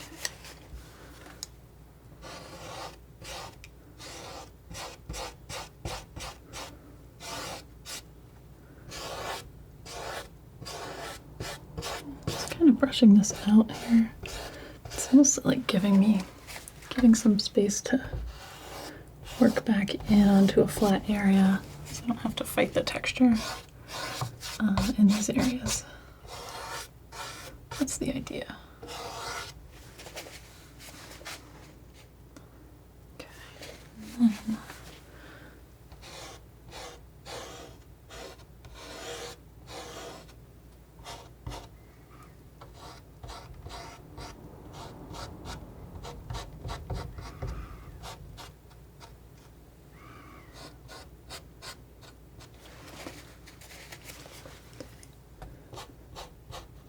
going right in here, here, here.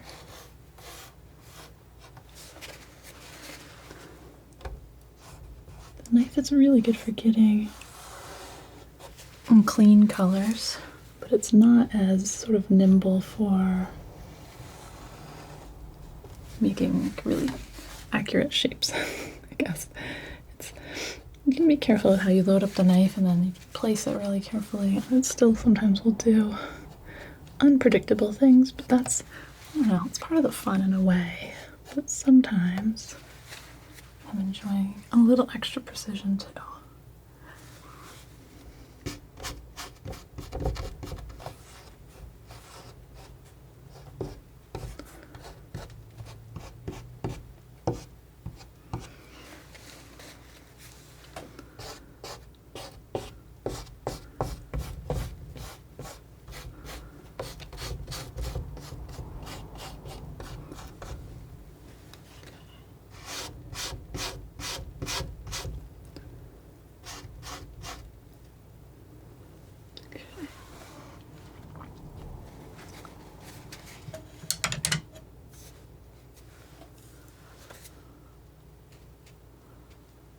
Feels pretty good.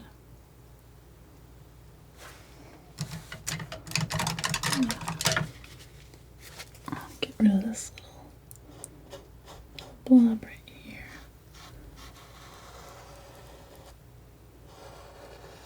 Just gonna go across, all the way across,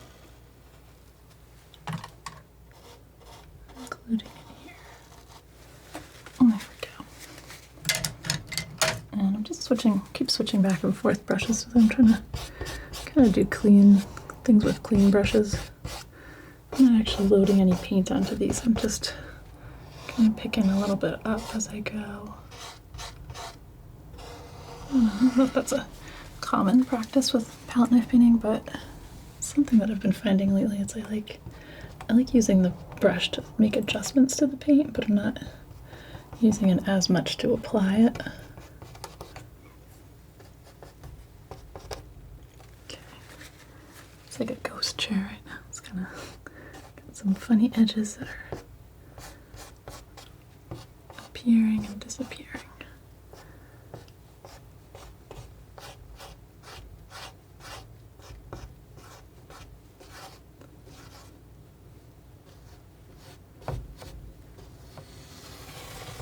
And then, let's see, this and this are going to be pretty dark.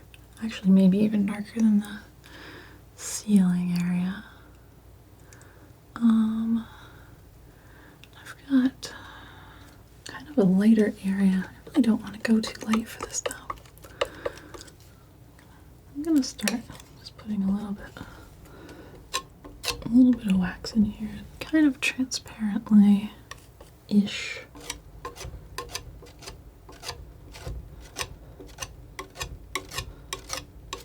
See if I can use the knife to kind of create this effect of the clapboards. It's not too bad. I am gonna just skip this window, I think. I don't think it adds anything for me today. I'm trying to keep this angle here, so if I'm right about, I think eye height is about where I'm sitting, and I'm gonna go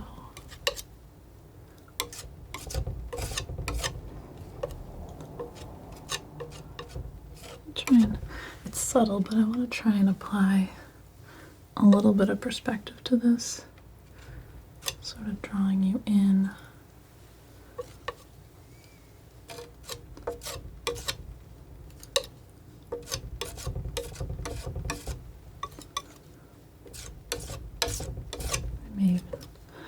Switch to another knife and refine this a little bit more.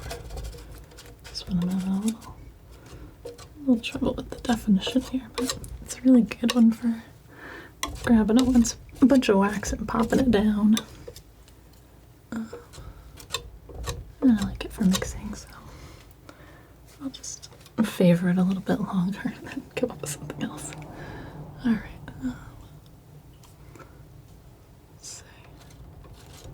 I think up here it's actually a little darker.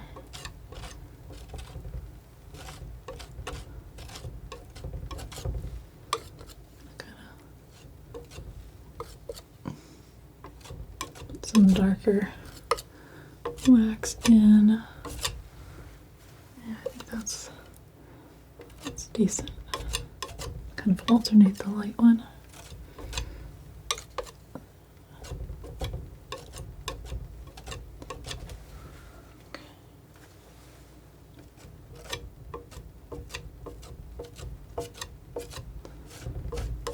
Up here they angle down here they angle up. It's pretty good. Then I've got, I grab just a little tiny bit of wax. I'm gonna try and put this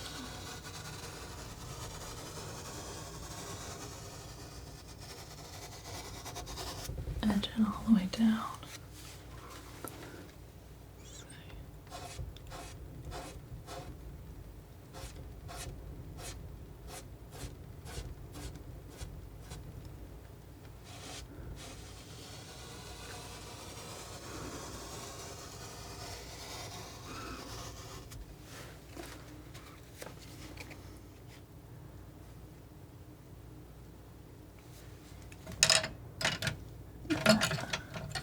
Mostly worked. Bring this edge in a little bit further. This is like an awkward. This is a good one where if I was really left-handed, it would be a lot easier probably.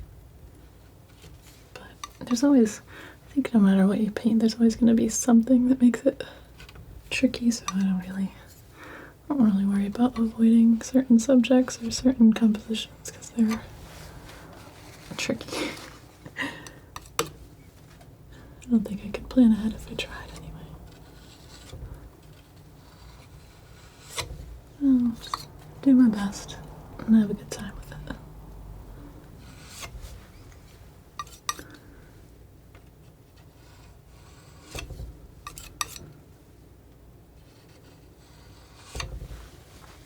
Okay. Down a little lower, it gets a little lighter. So I'm going to follow that through here too.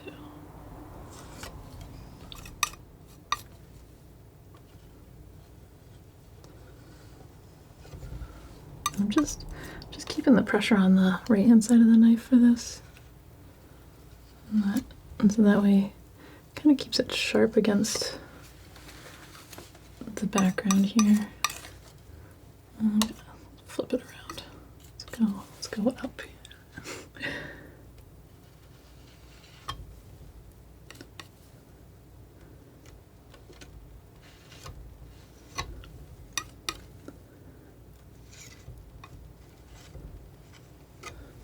I've got kind of two different colors on the knife right now. Just putting in a little kind of an in-between gray, I guess. Looks fairly good, let's say.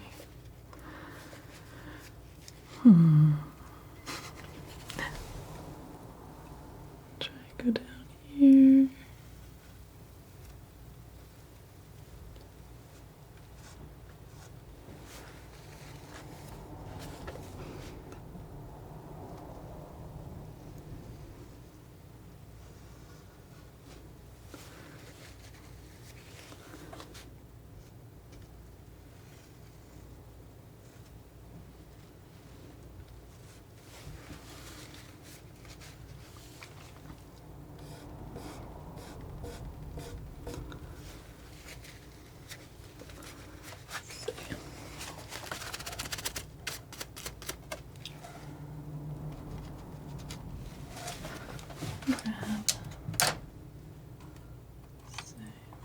Let's try this brush. I'm trying to kind of keep moving.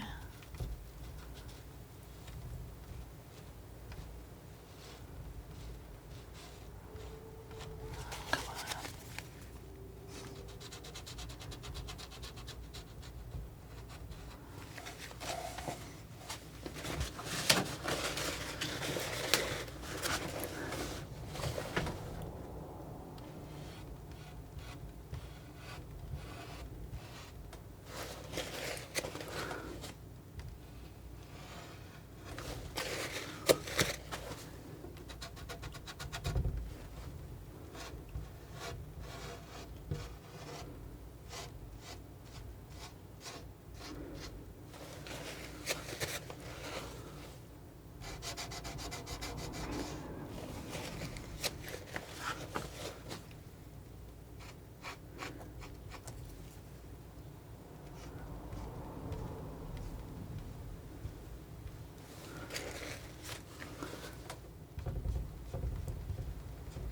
Like this transition here is a little too dramatic.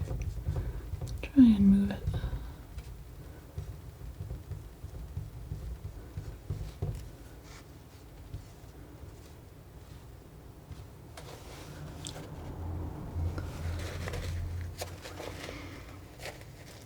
I feel like I'm gonna actually, this is like a little too, it's just too much right now. And I think I just need to quiet down a little bit. I'm gonna put the texture in, but I'm gonna let it be just a little bit more of a middle gray to start.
This is just obviously not perfect perspective or anything like that, but just kind of a quieter look to the edge there. Gives it a little bit of shape.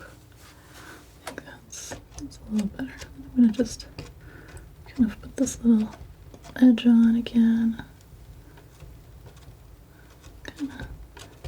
Kind of working in a strange way where I'm going out first.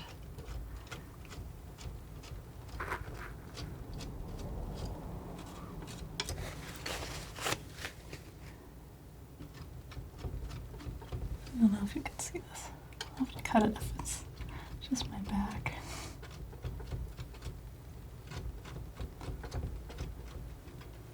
I'm trying to figure out if I can go bigger than 24 by 24, but I have no idea how I'll film it if I do.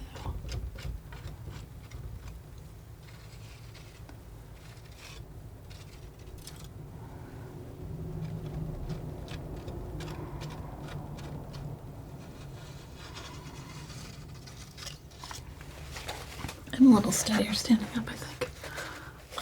Alright. That's very good. Let's see.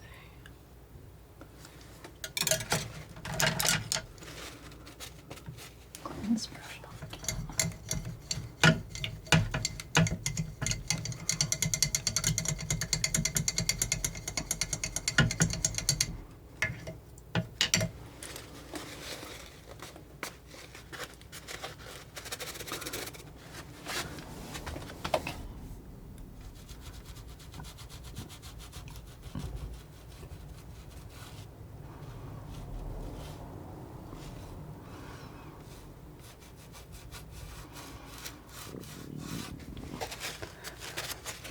Just kind of cleaning this up here.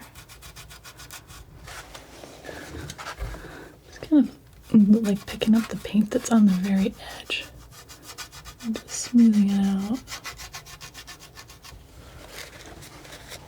That feels about right. Let me go back into that. I think I'm gonna let that part be. And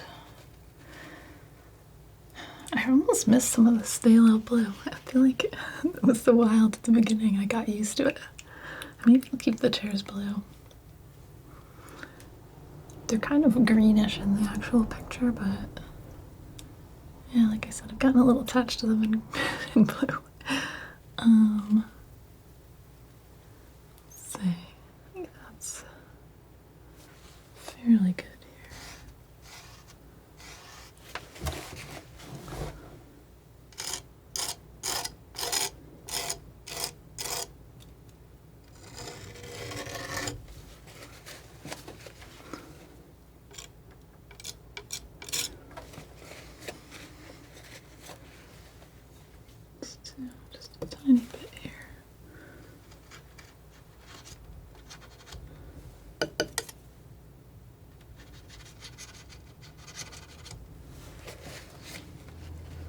putting a little bit of a shadow. Let's go all the way down here.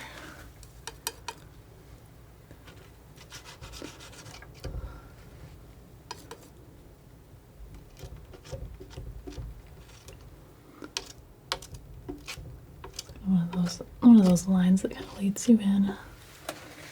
So I like it being a little sharper there. I think that's fairly good. Alright, let's do something with these chairs now.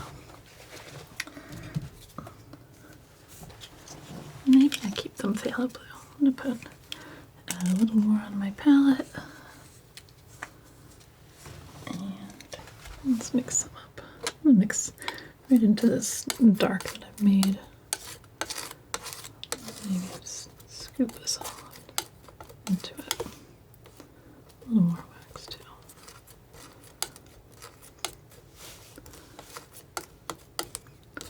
I'm gonna go into the darkest areas of the chairs first with this. It's gonna be this plane here. We'll just kind of put this all in.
This one here.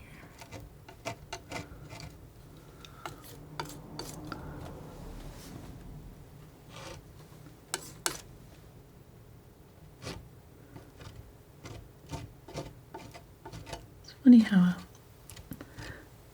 a chair kind of like, I think sometimes in a painting it can kind of like act as a placeholder for you. So you're like, it's like, it just sets you up as getting to enjoy this view from this spot. Whereas if you put a person there, then that person would be some other person.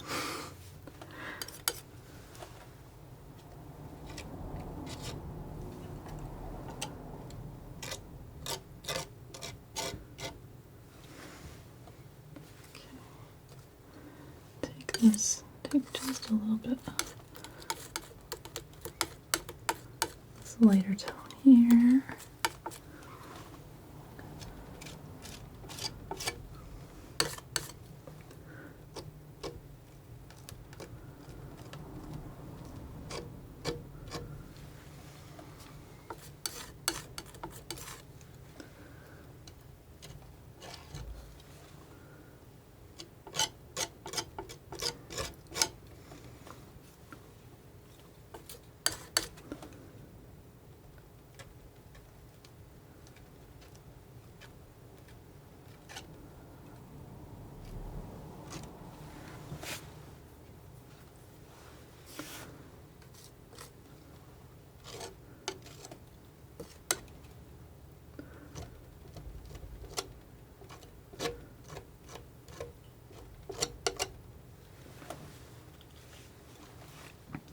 Kind of a tricky one. I don't quite know how I'm doing this. I'm just continuing to try. Okay, so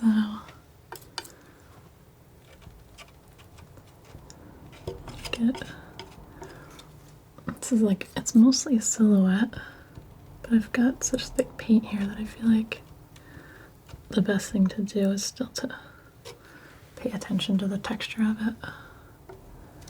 And try to sort of symbolize these boards on the back of the chair.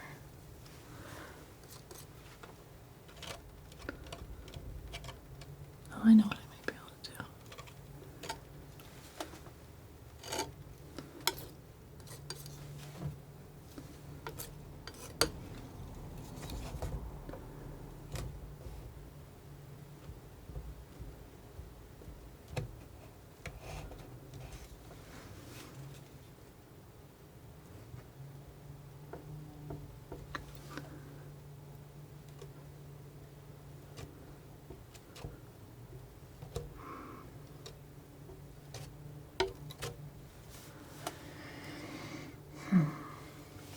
Not quite sure. That's kind of the fun of playing as you paint, I guess. Something's not working. Let me just try something else. Alright, I like that. Let's fix up this other chair leg here.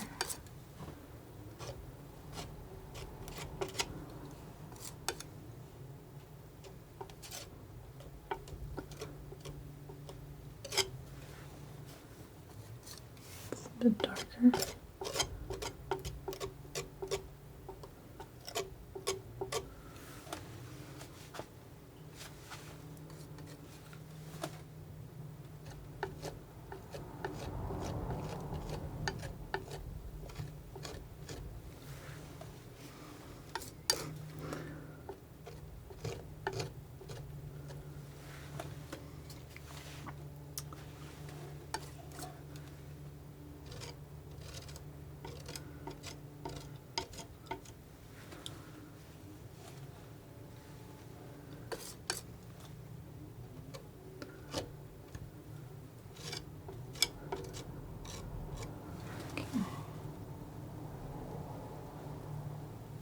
Really good. I think it's get in there.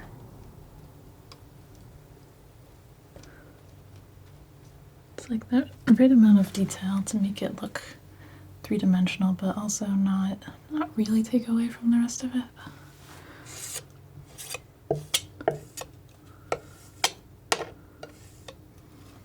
I'm gonna put just a tiny bit of this pink on top of this arm here.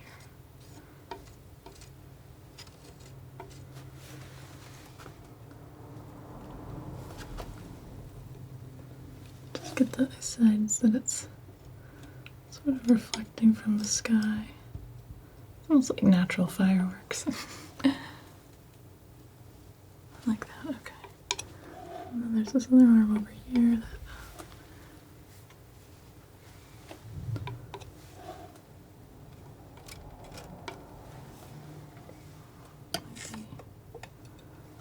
not quite right.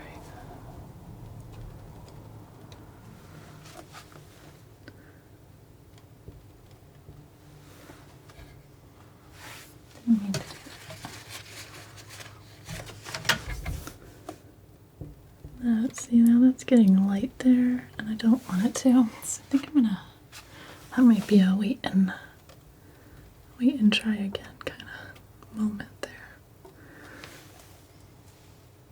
And then the other ear I do want to actually lighten a little bit.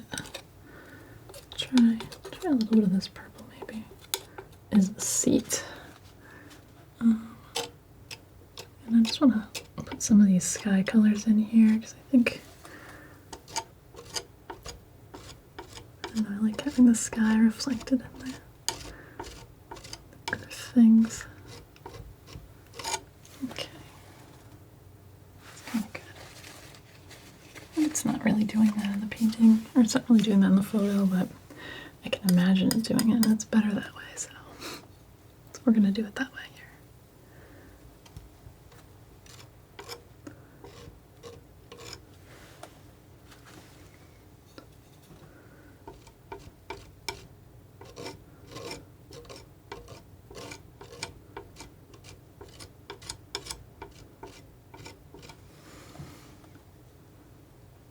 Good. I think I'll let that.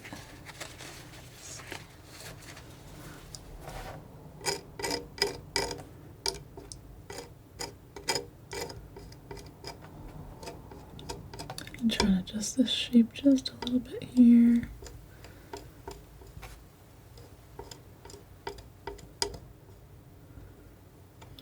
these colors clean and not really blend them in to anything else. I want them to look just a little bit crisper. Yeah. Same thing here.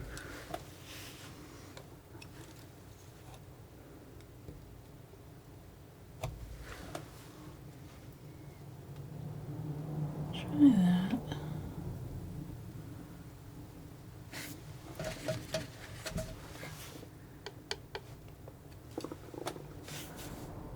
Maybe just a touch.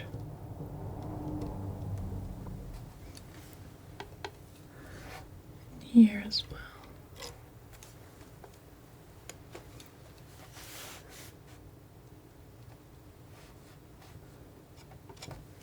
Get that front edge. Okay.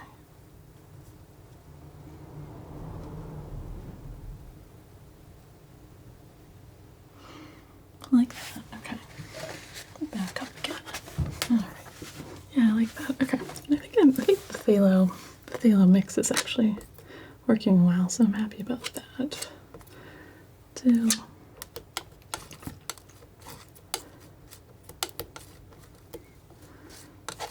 more of that over here. I'm gonna keep dulling it back with a little bit of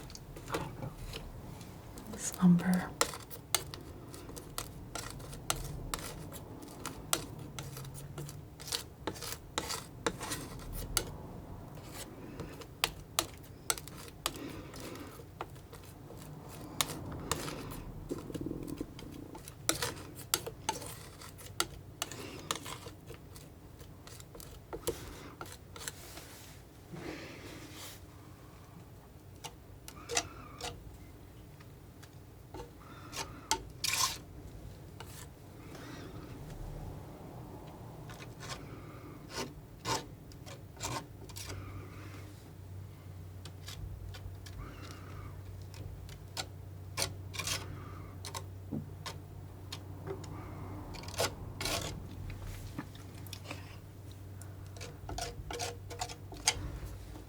Again, I'm going into the sort of darkest sections of this first.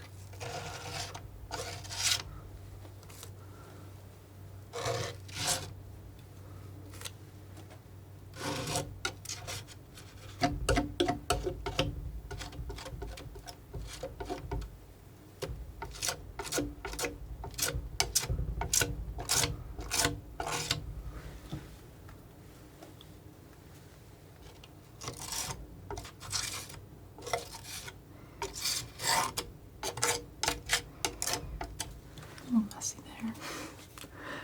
I think it'll sort. Okay. Mixed in a little of the lighter color.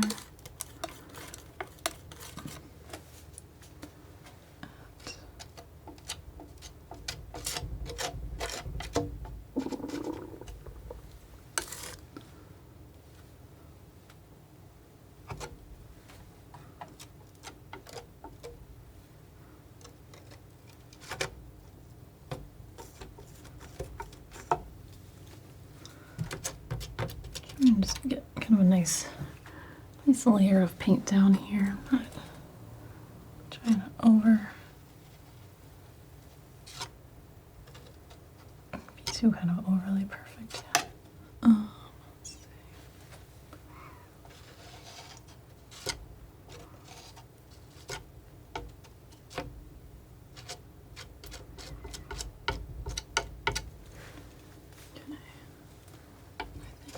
And this looks a little bit lighter, but I think for my composition, I'm gonna just let it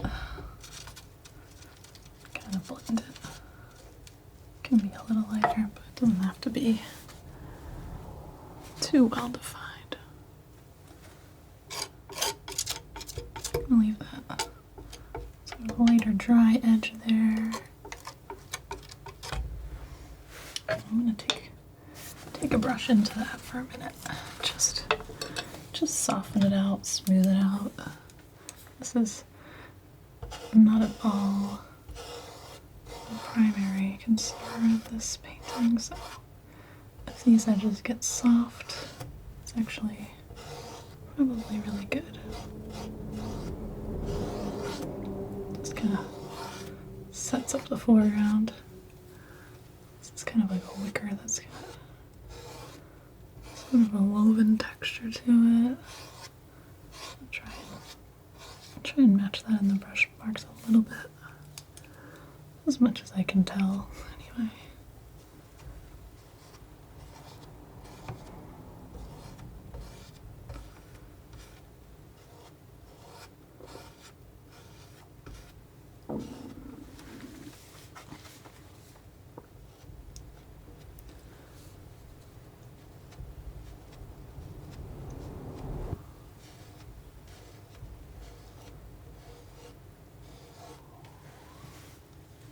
Okay, and then let's zoom in on this for a second. Okay, then this I've got, it's actually like a cushion here. Again, I'm just kind of doing this all with lines. I'm not gonna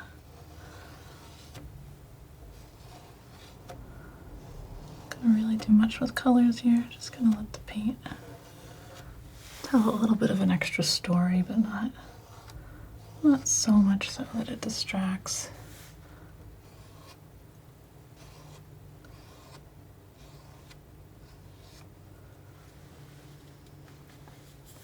Okay, I think that's pretty nice.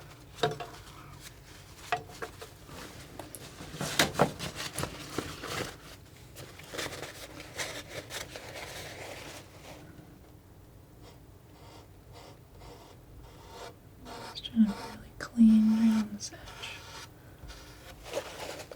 Just mostly this is like, I don't want the paint to look kind of like ragged. Like I want it to look kind of like smoothly blended in. So I'm just using like the tip of the bristles. I don't know. It's like, again, one of those things that you have to try it. But it seems to just give a different effect. That looks pretty good. Okay. Do the same thing here.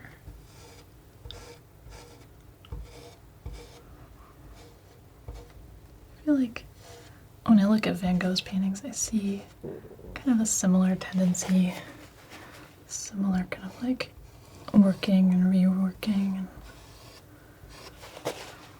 sort of trying to hone in on something. I really like it. I mean, nothing's everyone's aesthetic, but it feels kind of like, I've said this before, but like very earnest and honest.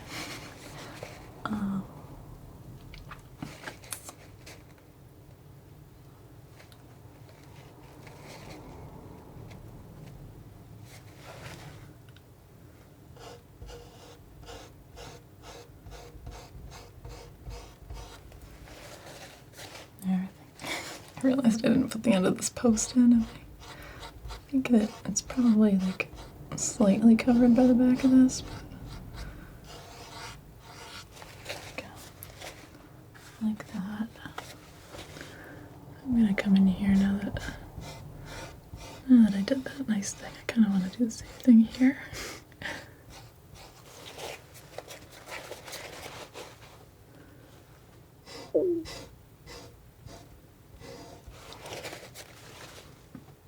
I think I'll probably do one more session on this one.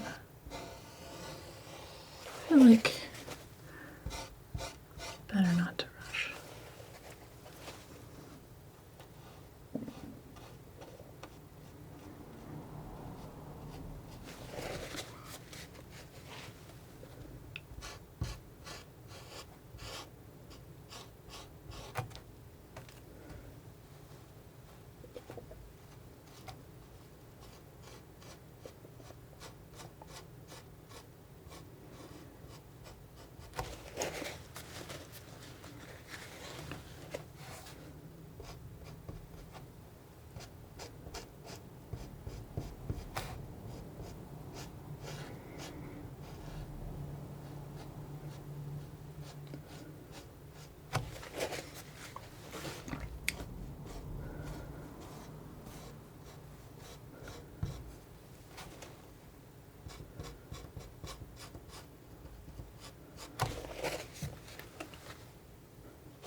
just gonna sort out now.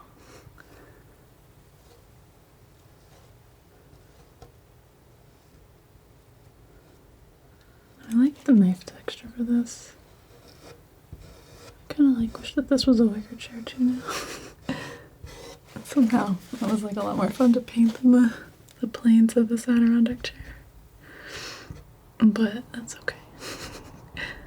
Maybe I just need more practice with them.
Really been a lot of like back and forth on this one. I think I'm gonna give it one more day because I think that I've been a little bit at an hour at this one now, and I feel like I probably need to look at it with fresh eyes again soon. A little bit more dried paint, but I really like where it's going. It feels good. I don't know how else to describe it. Yeah, there's something nice to it.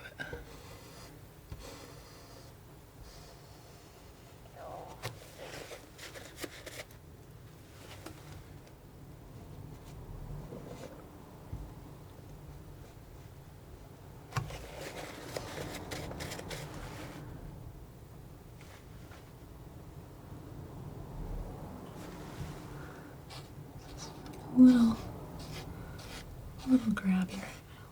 Just smooth it out a little. While also not messing with my chairs.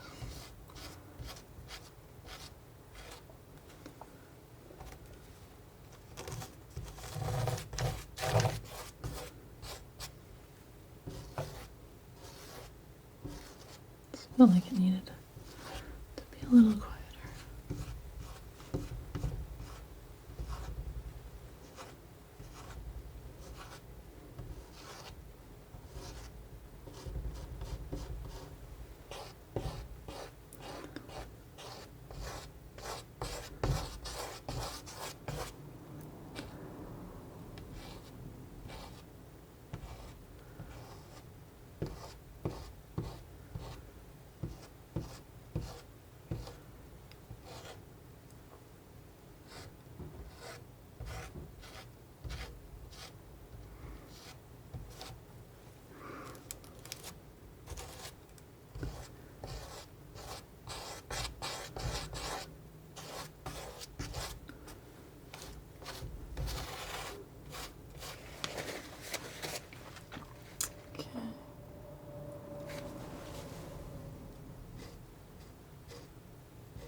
That pink actually, it'd be good if it came, does it come down a little bit? I don't know. Maybe it's good. Yeah, alright, well, I'm gonna give this one, like I said, another little break and then come back to it with fresh eyes. But yeah, I'll be back in a few. And I'm back. This is all pretty nicely set up.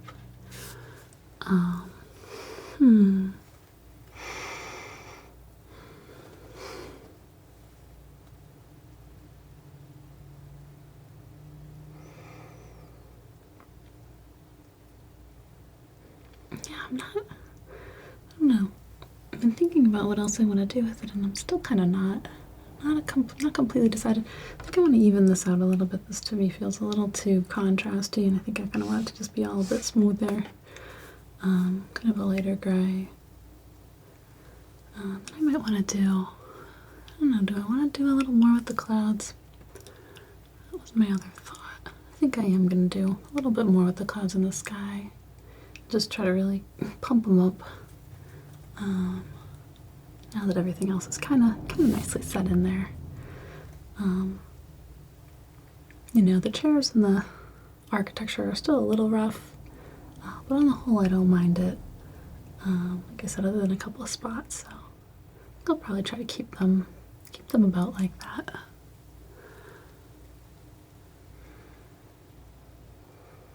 All right, yeah, maybe no big changes, just a couple of little reworks here and there. You can start by washing out a couple brushes, though. Actually, I left a few of these with wax on them. So.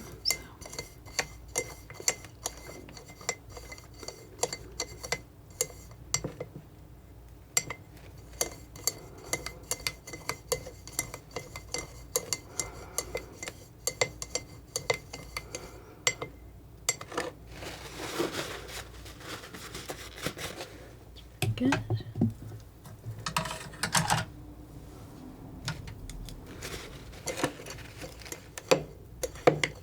I switched black brush cleaners lately, and I'm using safflower oil now,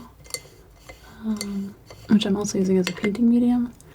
And it's nice because you don't have to technically wash it out of the brush. It just dries like any other oil once it's on the painting, but it does a good job. It doesn't dry fast, so even if you leave a little in the brushes, it doesn't make them stiff. So these all held up quite nicely, even though they got a little wax left in them. Okay,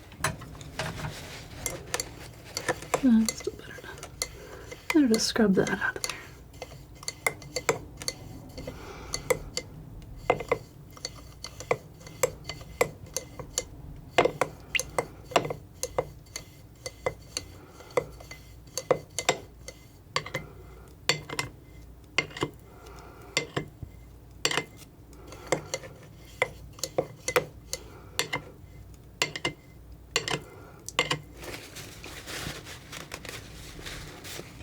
A lot of these, though. I know I was switching back and forth and just using a lot of them to do the edges as they were clean, so I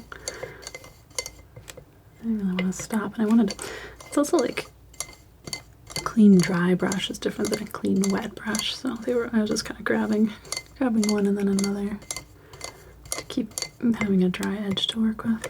But I don't want to leave them all messy.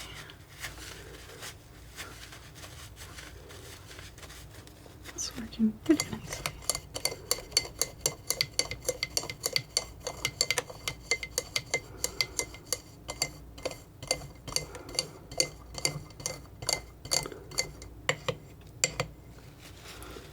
I just kind of swish them in here until the oil kind of runs out of it clean, and then I know I've got the paint out of it enough anyway. The brush is still get kind of dyed over time, but doesn't really hurt them any. It's kind of a stiff brush anyway. It's kind of not made for oil paintings. This is more of an acrylic brush, but I don't know. I apparently used it too.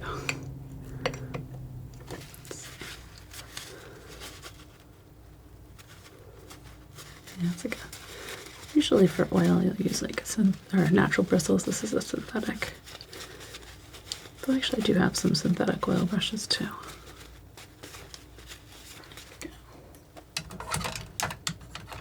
Last one. At least I have the habit of putting them all in the same place. I say as I look around me on the floor.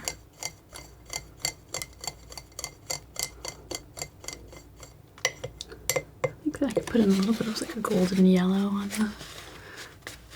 on the top of these clouds too, and just make them just a little bit more glowing.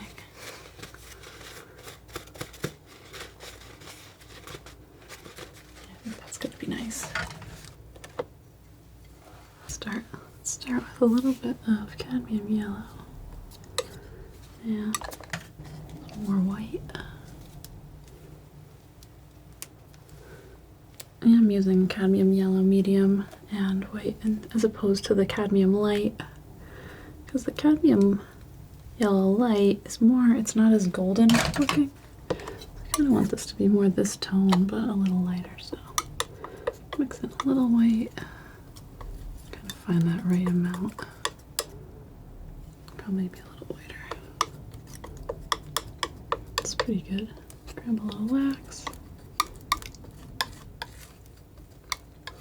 I don't want to put a huge amount of this in. I want it to be just kind of the right amount to give another little bit of dimension here.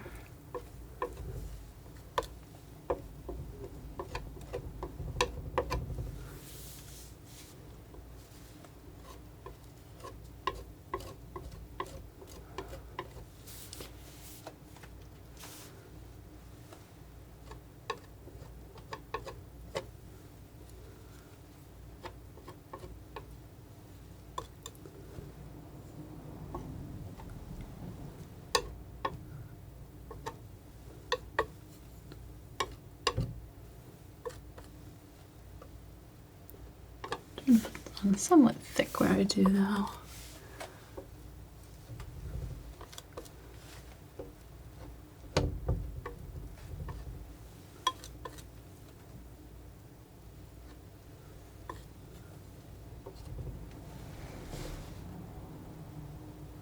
It's really good. That's about all I need of that.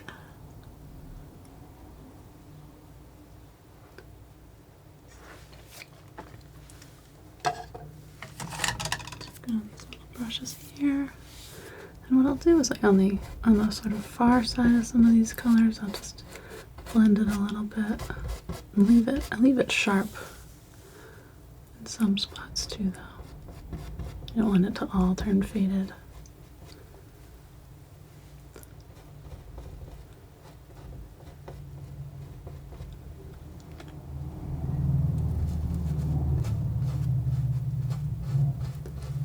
Try and follow some of my original shapes too. So if I put the shapes in with the brush before, I try to kind of stay loyal to those.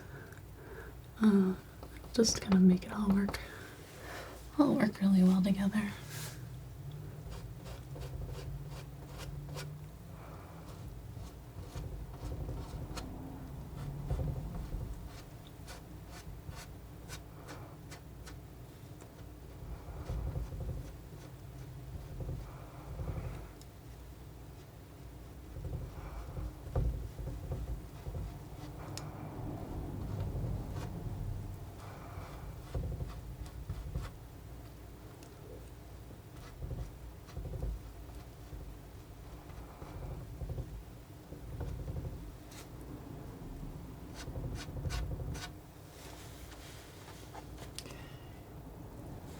Any other little bits?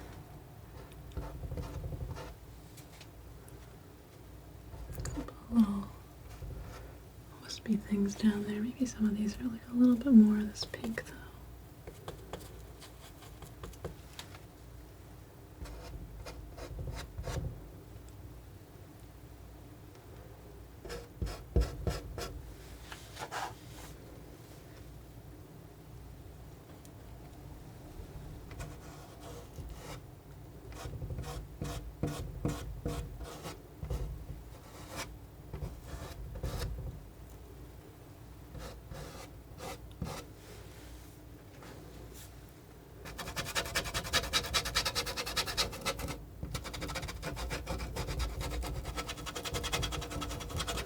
Again, just choosing kind of where the soft edges are and the other hard edges.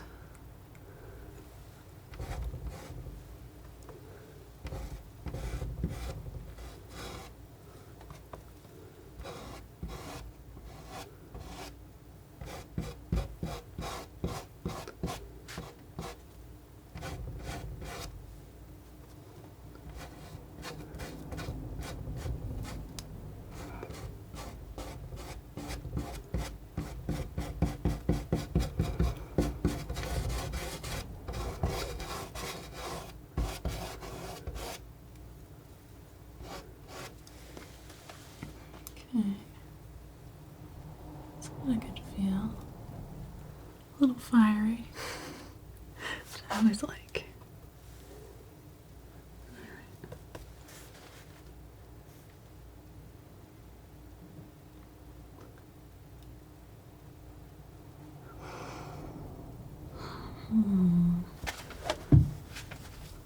Yeah, I think other than quieting this down a little bit more, I'm actually pretty happy with it. Originally I was thinking I was going to lighten this whole area. Now I think I might actually leave this top edge kind of bright, but then darken a bit of this. Not quite as dark as this, but I want to let it bring it down a little bit less contrasty, maybe. Right? I think probably either way would be okay. I'm just a little more subtle, a little less variety there. So, take some burnt umber, a little ultramarine, a little white. That's probably way too much white. I had phthalo in this before too.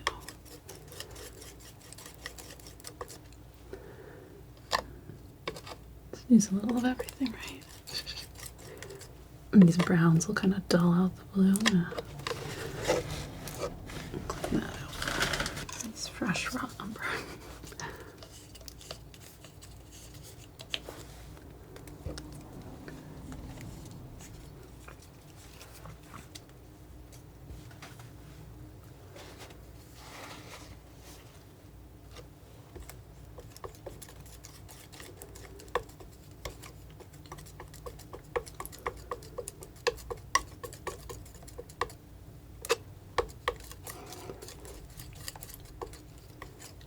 Good. I'm gonna use a good amount of wax with this one. I think I wanna, if it can go on a little bit transparently, I'm gonna take advantage of that.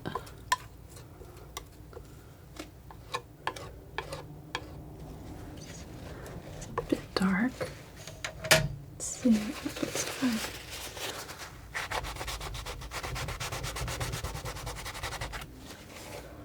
kind of good though. Okay, I'm gonna try that. So I'm gonna try to fill this in carefully. I don't wanna really go over the edges of the chair too much, but I use this to kind of, I'm almost filling in that texture. Kind of glazing this just to make it a little bit more even.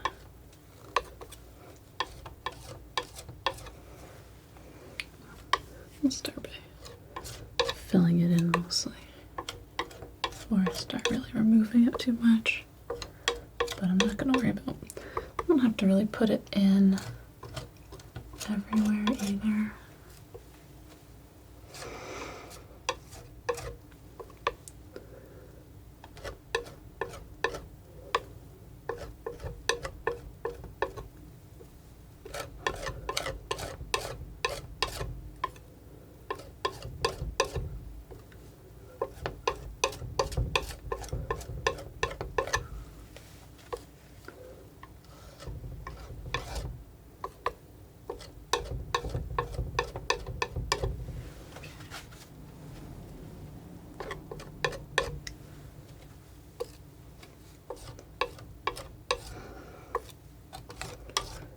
The nice thing is because the previous layer of wax is dry now, I'm not gonna, this isn't really gonna mix in so much as it's just gonna like let it leave a thin layer on top just to kind of shift it. It's gonna be more subtle. Trust me. You'll see in a second. We'll find out. Alright. Oh, and then I won't forget this little area here. I forget it every time. Alright, so I'm going to take my paper towel. This is, well, it's not a clean towel. So now it's a clean towel. Right. I'm just going to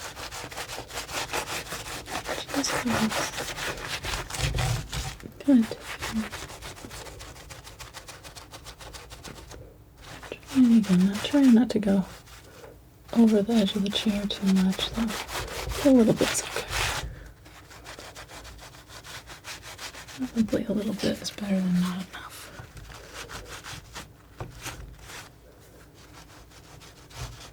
And first, I'm just kind of getting this to apply nice and smooth.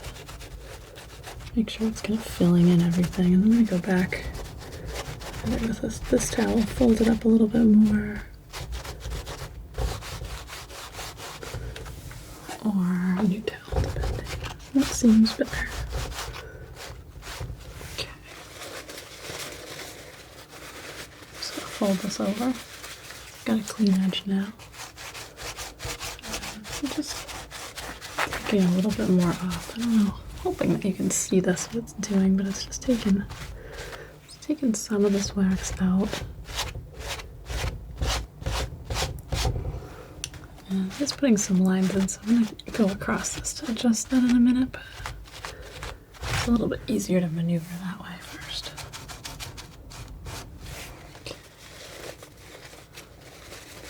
Fold this and get another clean area.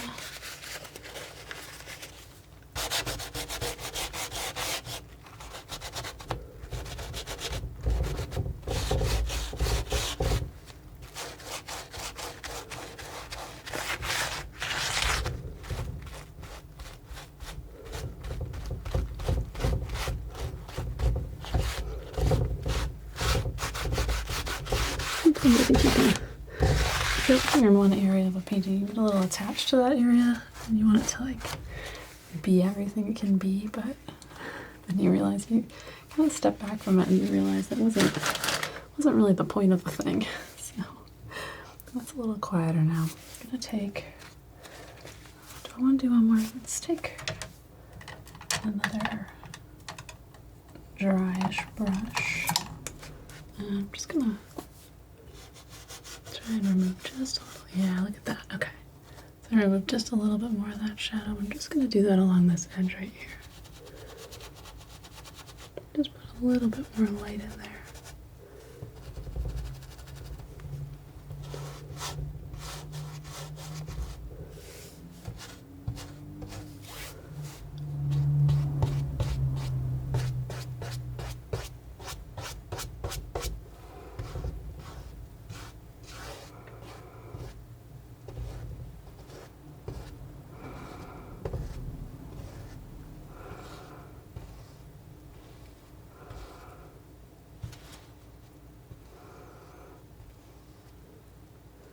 Trying to move the brush so that where I start and stop, I have kind of the shape I'm actually after,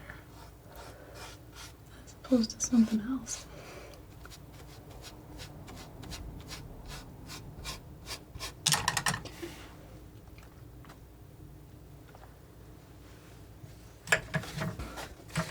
A little bit of the same, actually, right down here too. This edge has gotten kind of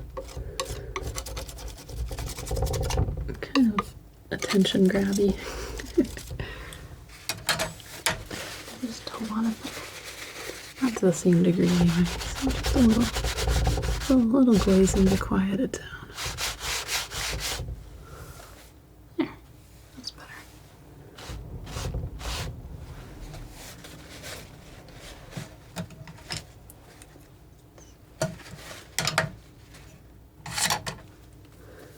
Sneak it in here, just clean this up just a little bit. I don't mind that it's a little bit immersed in this shadow, but that's pretty good. Okay. And the last thing I was thinking about doing is putting just a little tiny bit of the same sort of pink yellow.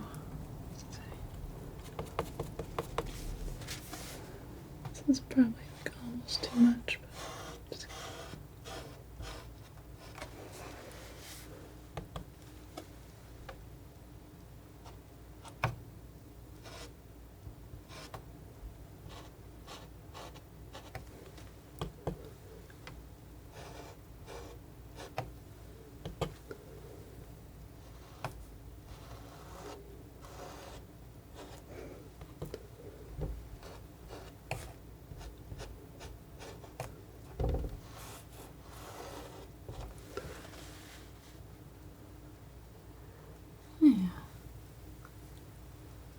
about right.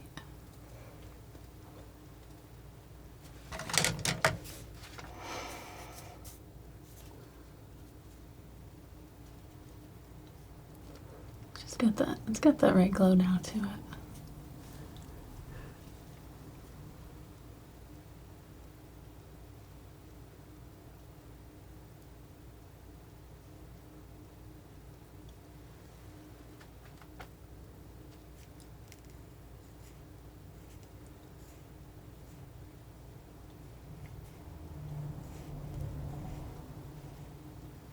Just a couple of things. Now I'm definitely nitpicking, but I'm just bring in a little bit more of this light blue sky color just because I want to clean up just a little bit of the sky. I may bring that in a little bit more here and there as well. But yeah, close, very close. So let's make a little space for this.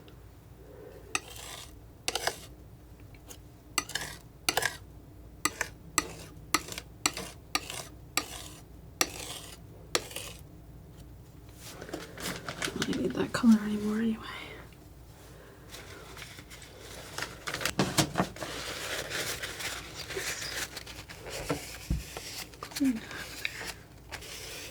I want this to stay nice and bright, so I don't really want a lot of other stuff mixing in.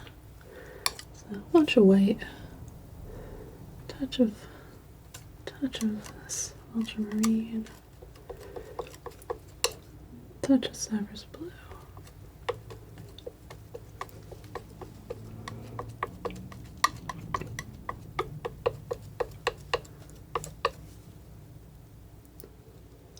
Just a little bit more of that, a little bit more of that. I think that's about right. Maybe even a little more white. And then pop in some wax.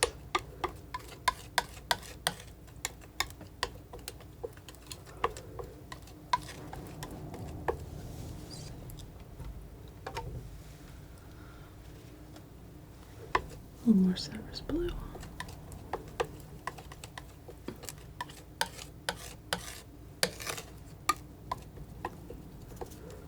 This is a little too warm. I'm hoping to kind of match this. If I don't, I may end up having to repaint the whole thing. It's definitely better to just get it the same if I can.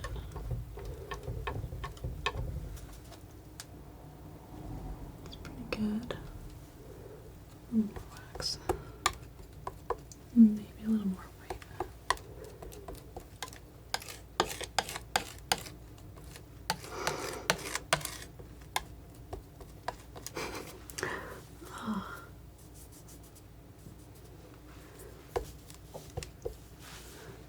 I don't know how hot it is where you are, but it's definitely warm here. And that is including in the studio. So, oh come on, don't do that.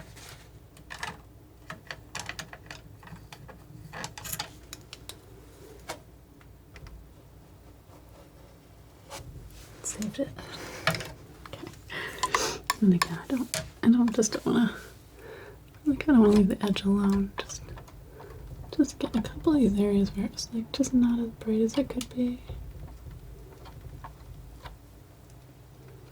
There's like a little drip kind of showing in the corner.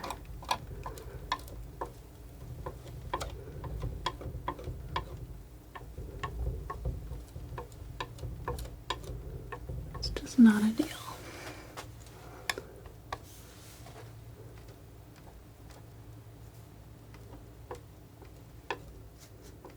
It's kind of nice. I can go over some of these edges and just kind of give them a little bit more shape too, which is nice.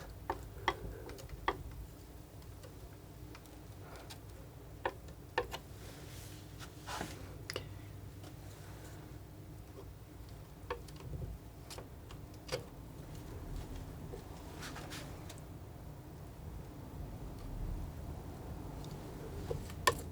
I could use a knife that has a corner on it, but also don't want it leaving like right angles in my sky, because you're gonna get some kind of a mark one way or the other.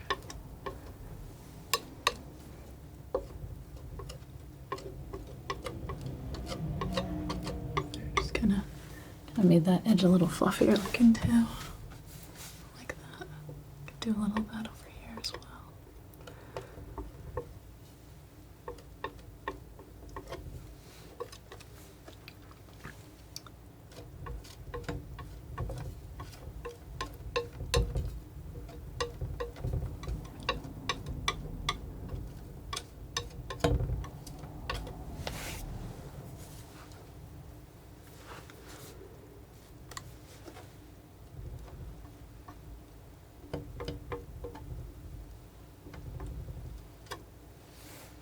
Okay.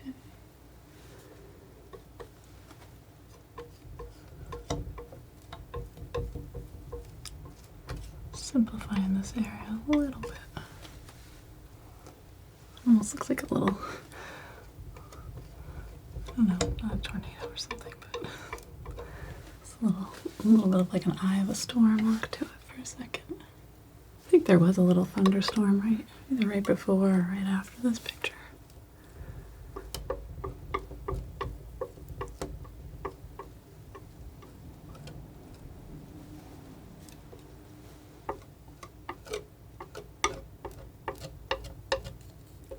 I think it was after. But one of those fun summer thunderstorms. I don't really mind them. It's good because then it gets cold afterward.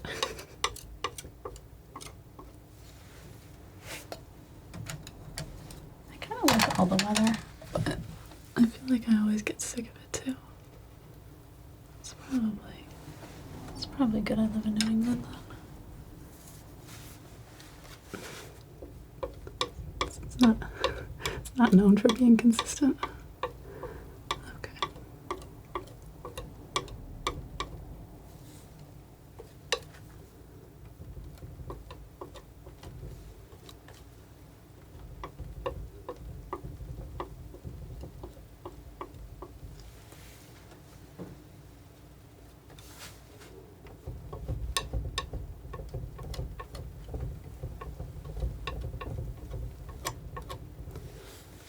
Right. Oh, where did I think? Just a little touch here.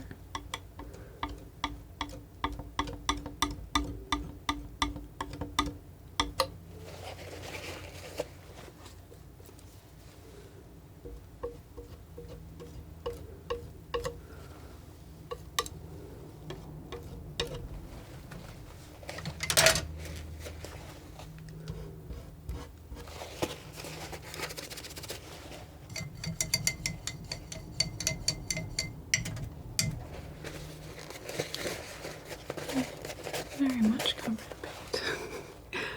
Alright. Just a little softening there.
they're not like my smooth clouds I've ever done, but they have a lot of great colors to them.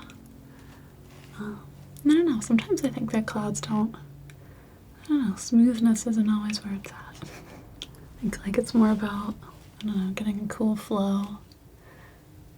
And I think, yeah, I don't know, I'm kind of happy with it. Yeah, I'm just gonna get this one a signature and call it a day.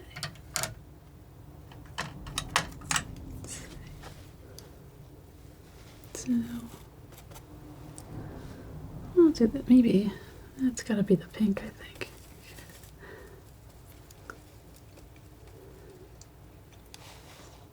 Touch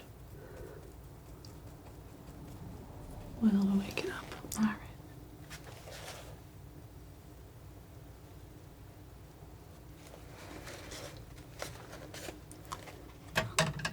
I hope you've enjoyed this, and I hope you have a wonderful day or night, or whatever you're off to next.